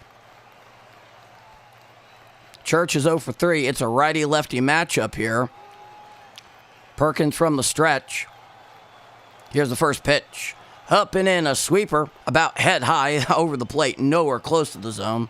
Did very little sweeping. Nathan Church popped out, grounded into a double play. 0 for 3 today. But right now, the third baseman is playing in at third. The rest of the infield is shaded towards right. Here's the pitch.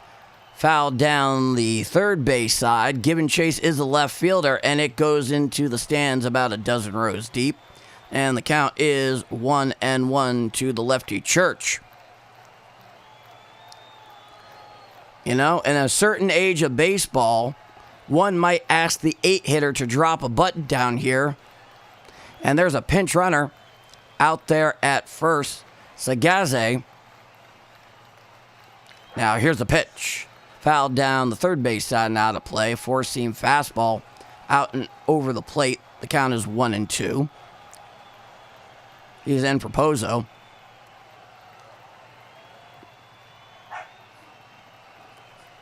Unfortunately, I do not speak Espanol. My apologies, my good friend. Here's the 1-2.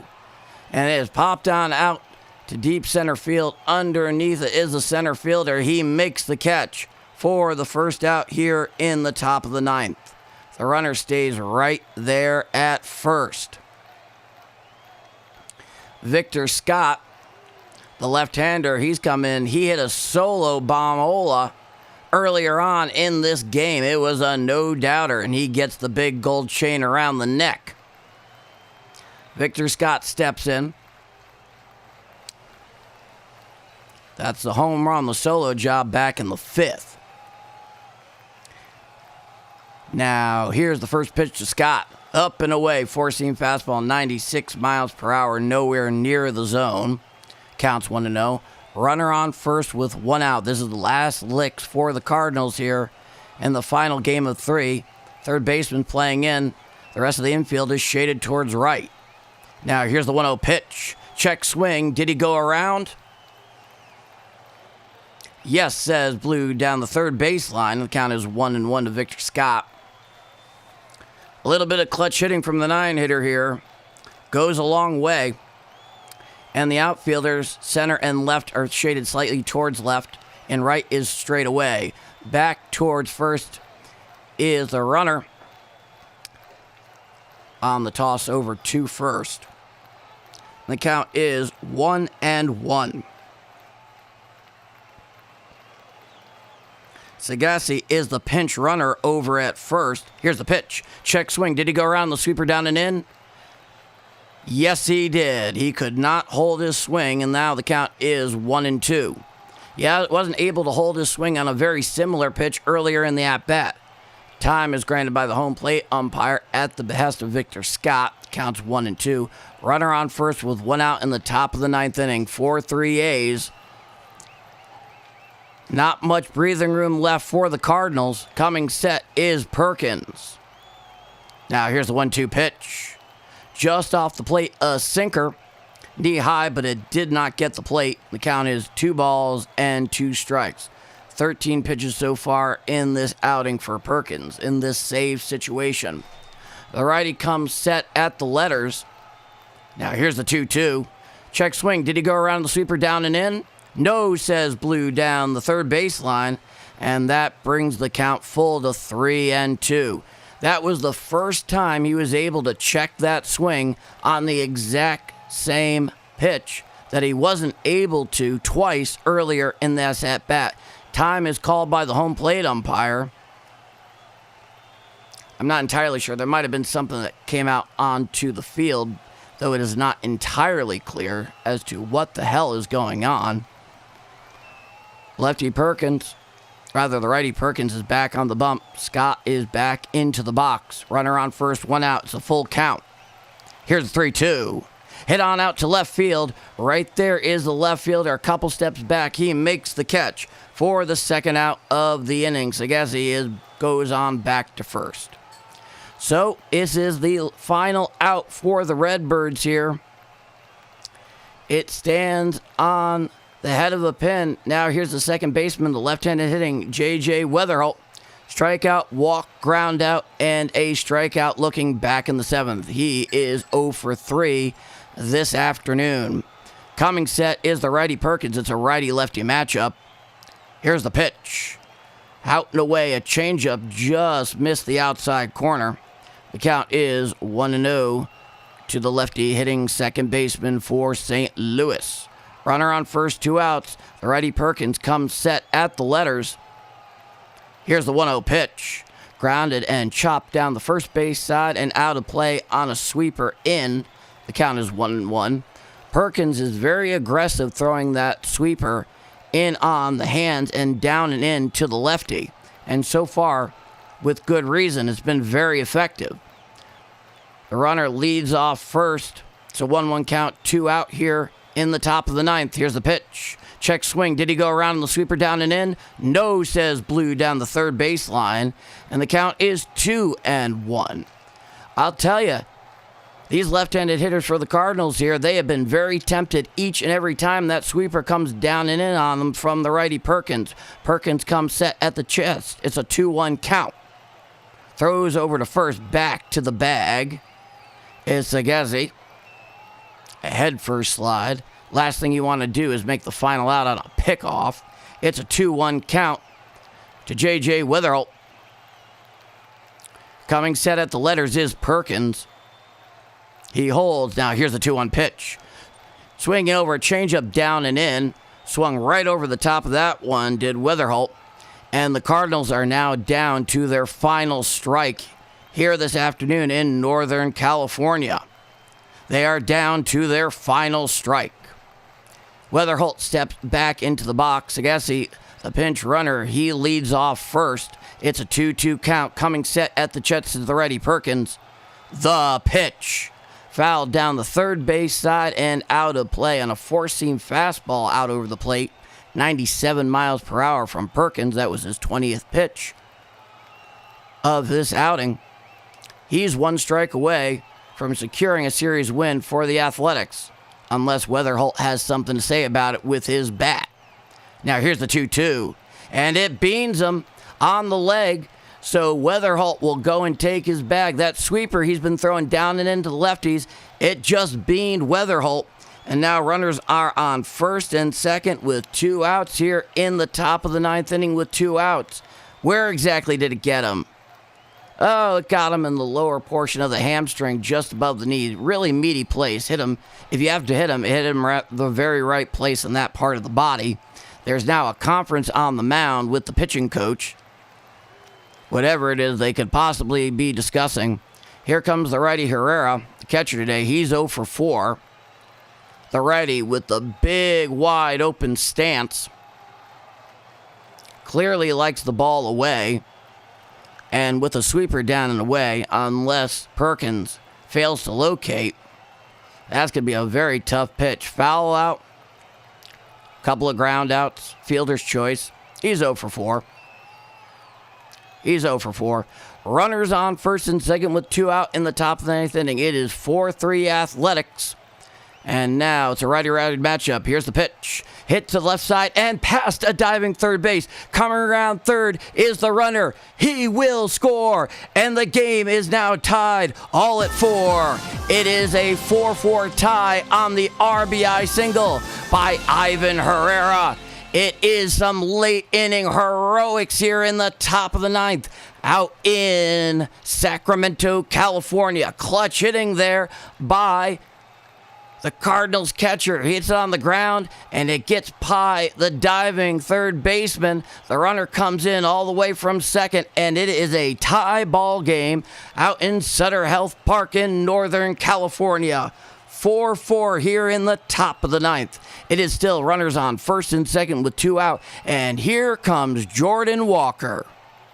He has been the Cardinals MVP through the entire year. He's 1 for 4. It's a righty-righty matchup. Here's the pitch. Hit on out to right field, giving chase of the right fielder, and it falls in fair. Coming around is the runner. He will score, and it is now a 5-4 Cardinal lead. Oh, what a clutch hit here in the top of the 9th by Jordan Walker. The Cardinals MVP, the All-Star in the making, and it's now runners on second and third with 2 outs.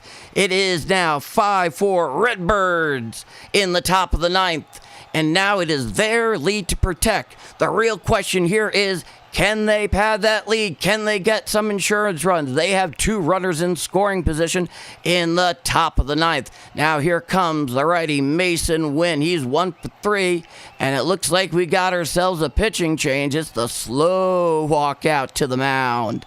Oh boy. Oh boy. Did Perkins mess the bed on that one? And a huge 2-out hit here to go ahead by Jordan Walker. Ho, ho, ho. That is what we're talking about, folks. That is what we're talking about.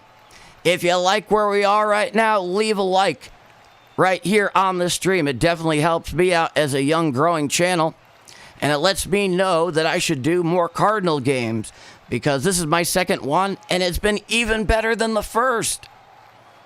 And the first one was pretty cool. The only thing that really didn't pan out is last night the Cardinals didn't win. But right now, they are ahead 5-4 in the top of the 9th. The runners on second and third with 2 out. We got ourselves a pitching change, folks. We got ourselves a pitching change. And we await that pitching change right now. I think it's fair to say. I think it is definitely fair to say. And we are standing by. We are standing by for the pitching change. Now let's see who the A's are in fact going to right now. Get a pretty good idea. They're going to Cunell. They're going to Cunell, the right-hander. 6'5", 290 pounds. This is one big dude. Holy hell. In 15 games, he's 0-1 this season with a 2.93 ERA in 15 1/3 innings pitched, with 6 strikeouts and a whip of 1.04 is Joel Cunell. 5-9-0 Cardinals, 4-10-2 Athletics.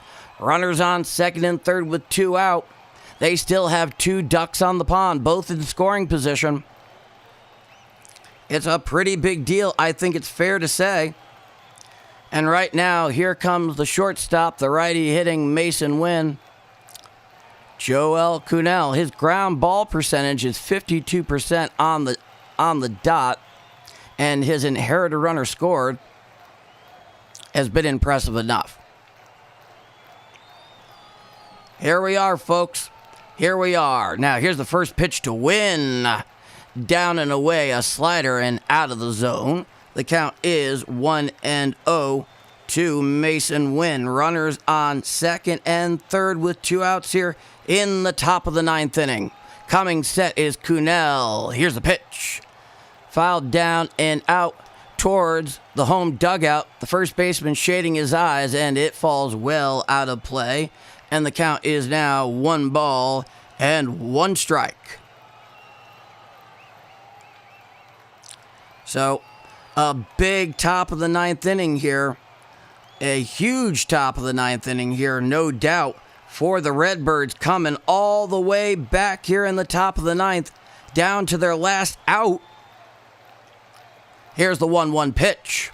Up and in, and he drills Mason Wynn on the shoulder with a sinker at 94 miles per hour, and that will load the bases. The pond is full of ducks. The pond is full of ducks. Oh, boy. That did not look fun. Mason Wynn definitely looks like he's in pain. Now, here is the lefty hitting third baseman, Gorman. There's no question what's on his mind. Wynn on first, Walker at second, Herrera at third. Herrera being the big hero, breaking through here. Coming set is the righty Kuhnel to the lefty Gorman. Now here's the first pitch. Outside a slider sailing over the righty batter's box. The count is 1 no strikes. Ground out, walk, a single, and a foul out today for Nolan Gorman. He's 1 for 3. It's a 1-0 count with the bases loaded in the top of the 9th, 2 outs. Now here's the pitch. Strike, sinker, outside corner at the knees. And the count is 1-1. Hey, if he walks, that's great. If he connects, even better. It's a 1-1 count to Gorman. Now here's the pitch. Outside, a sinker over the righty batter's box, nowhere near the zone. And the count is 2-1 strike. Bases loaded career, he's 9 for 40, 225 with a couple of grand slams, 27 RBIs, a 711 OPS. In his career with the bases loaded. Here's the 2-1 pitch. Swinging strike on a changeup on the outside corner about thigh high. And that'll even out the count at 2-2. And my voice is going fast.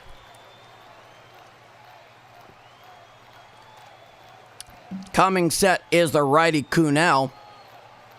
And he deals. Hit on out there to center field, giving chase to the center fielder. And he makes the catch for the third out of the inning. But the Cardinals, they come all the way back from the dead, and they are ahead 5-4 going to the bottom of the 9th inning.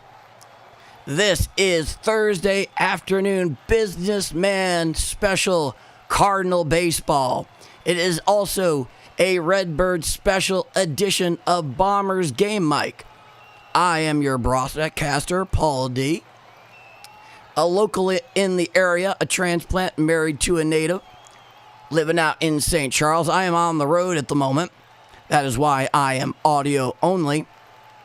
However, subscribe, like, and this weekend I should be back at home in my proper studio on camera. You can get the full experience calling the game here on Bombers Game Mic. And this, without a doubt, is Bombers Game Mic. And we wait do the Cards have a good closer? That's the question, ain't it? That's the question. So we await the bottom of the 9th inning. For the A's, leading off is the Cardinal killer, the lefty Kurtz at first base. He's followed by Shea Langoliers and then Soderstrom, who's playing left today. So the Cardinals have their work cut out for them. And coming in for the save this afternoon for the Cardinals is Riley O'Brien. In 20 games, he's 3-1 with a 2.7 ERA in 20 innings pitched. He has 23 strikeouts and a whip of 0.95. Well, if you had to choose right now, that's definitely a guy you would give serious consideration to. And clearly that's the way that Ollie Marmol is going. The righty, Riley O'Brien. A ground ball percentage of 62.7% and 10.35 Ks per nine. He likes striking people out and getting ground balls. Here's the pitch. Strike, sinker on the outside corner right below the belt. And the count is 0-1 to the lefty Kurtz. This is the first big challenge if the Cardinals are going to nail this thing down. Now here's the 0-1 pitch. Chopped down the first base side and out of play on a sweeper down and in to the lefty Kurtz. And it's quickly 0-2. Home run in the first, walk in the third, strikeout looking in the fifth, and a single back in the seventh. He's 2 for 3 as Nick Kurtz down at first base today for the Athletics. Coming set at the belt is O'Brien. Here's the 0-2 pitch. Down and in a sweeper. Did not offer on that one whatsoever, did Kurtz. And the count is 1 ball, 2 strikes. 5-4 Cardinals here in the bottom of the ninth. They still have 1 ABS challenge remaining. A's have none. Here's the pitch. A sinker just missed upstairs, 100 miles per hour. Yep, just missed the zone and not by very much. It's a 2-2 count. Nobody on, nobody out. It's a 2-2 count to the lefty Kurtz. And he deals. Fouled down the third base side and out of play on a cutter out and away. Count remains 2-2.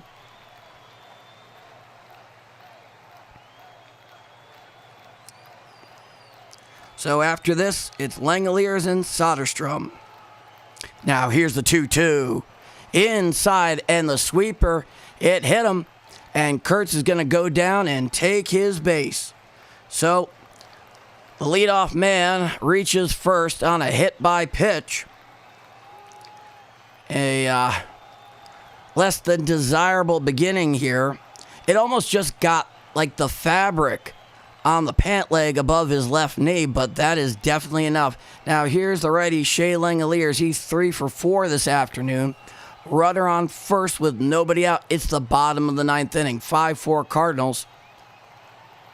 Kurtz, he leads off first. It's a righty-righty matchup. Here's the pitch. Strike, sweeper, outside corner, just above the knees. Count is 0-1. 7 pitches so far in the outing for O'Brien. A single, a strikeout, a single, and a single. 3 for 4, Shea Langoliers. Very dangerous hitter. Now here's the 0-1. Swinging strike on the sweeper down and away. Swung right underneath that one did Shea Langoliers. And the count is now 0-2 to the A's catcher. And there's no question that O'Brien has some serious stuff. Time is granted by the home plate umpire at the behest of Shea Langoliers as he dusts off his hand and digs back into the righty batter's box. And the count is 0-2. Time is now resumed. And back onto the bump is O'Brien. Now here's the 0-2 pitch. Sweeper down and away. Missed the zone, off the plate and low. And the count is 1 ball and 2 strikes. You can cut the tension here with a butter knife, folks. Let me hear it in the comments. Coming set is O'Brien. Now here's the 1-2.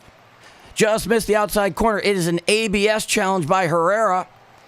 So we shall see. It's either 2-2 or a strikeout looking. Let's see what ABS has to say. Strike 3. Down goes Shea Langoliers. It is overturned. And that is the first out of the inning. Oh, what a timely good call by Herrera there. It just clipped that upper half of the plate for the first out of the inning. Runner on first with one out. It is the bottom of the ninth. 5-4 Cardinals. Out in Sutter Health Park. Now here's the lefty Soderstrom. Here's the first pitch. Down and in on a sinker, nowhere near the zone. The count is 1-0. Soderstrom, the left fielder, grounded into a double play. Foul out, and a fielder's choice back in the seventh. Runner leads off first. There's one out here in the bottom of the ninth. It's a 1-0 count. The pitch. Down and in on a sinker, almost identical to the previous pitch. And the count is 2 balls and no strikes. After winning that ABS challenge, the Cardinals still retain one more in their holster. They should hope to use it wisely. It's a righty-lefty matchup. Here's the 2-0 pitch. It is a fly ball out to right center field. Coming in is Victor Scott. He's underneath it. He makes the catch for the second out of the inning. All the way back to first base is Kurtz. And the Cardinals are now 1 out away. Can you feel the tension, folks? Can you feel the tension? 1 out away. Now here's the righty Rooker. He's 1 for 3. It's a righty-righty matchup. Bottom of the ninth, runner on first with 2 outs. It is a 5-4 Cardinal lead. Looking in for the sign is O'Brien. He comes set at the belt. Here's the first pitch. Check swing. Did he go around? Yes, he did, according to the home plate umpire, on a sweeper on the outside corner at the knees. And the count is 0-1 to Rooker. Kurtz leads off first. He represents the tying run. Coming set at the belt is O'Brien. Here's the 0-1 pitch. Check swing. Did he go around? Yes, says Blue down the first baseline. And the Cardinals are 1 strike away. O'Brien, 15 pitches so far here in this outing. He is 1 strike away here against Rooker. Runner on first, 2 outs, no 2 count. Bottom of the ninth, 5-4 Cardinals. Coming set at the belt is O'Brien. Here's the 0-2. Swinging strike 3. Down he goes for the third foul of the inning. 5-4 Cardinals here in that amazing comeback win. And now we play the victory tune.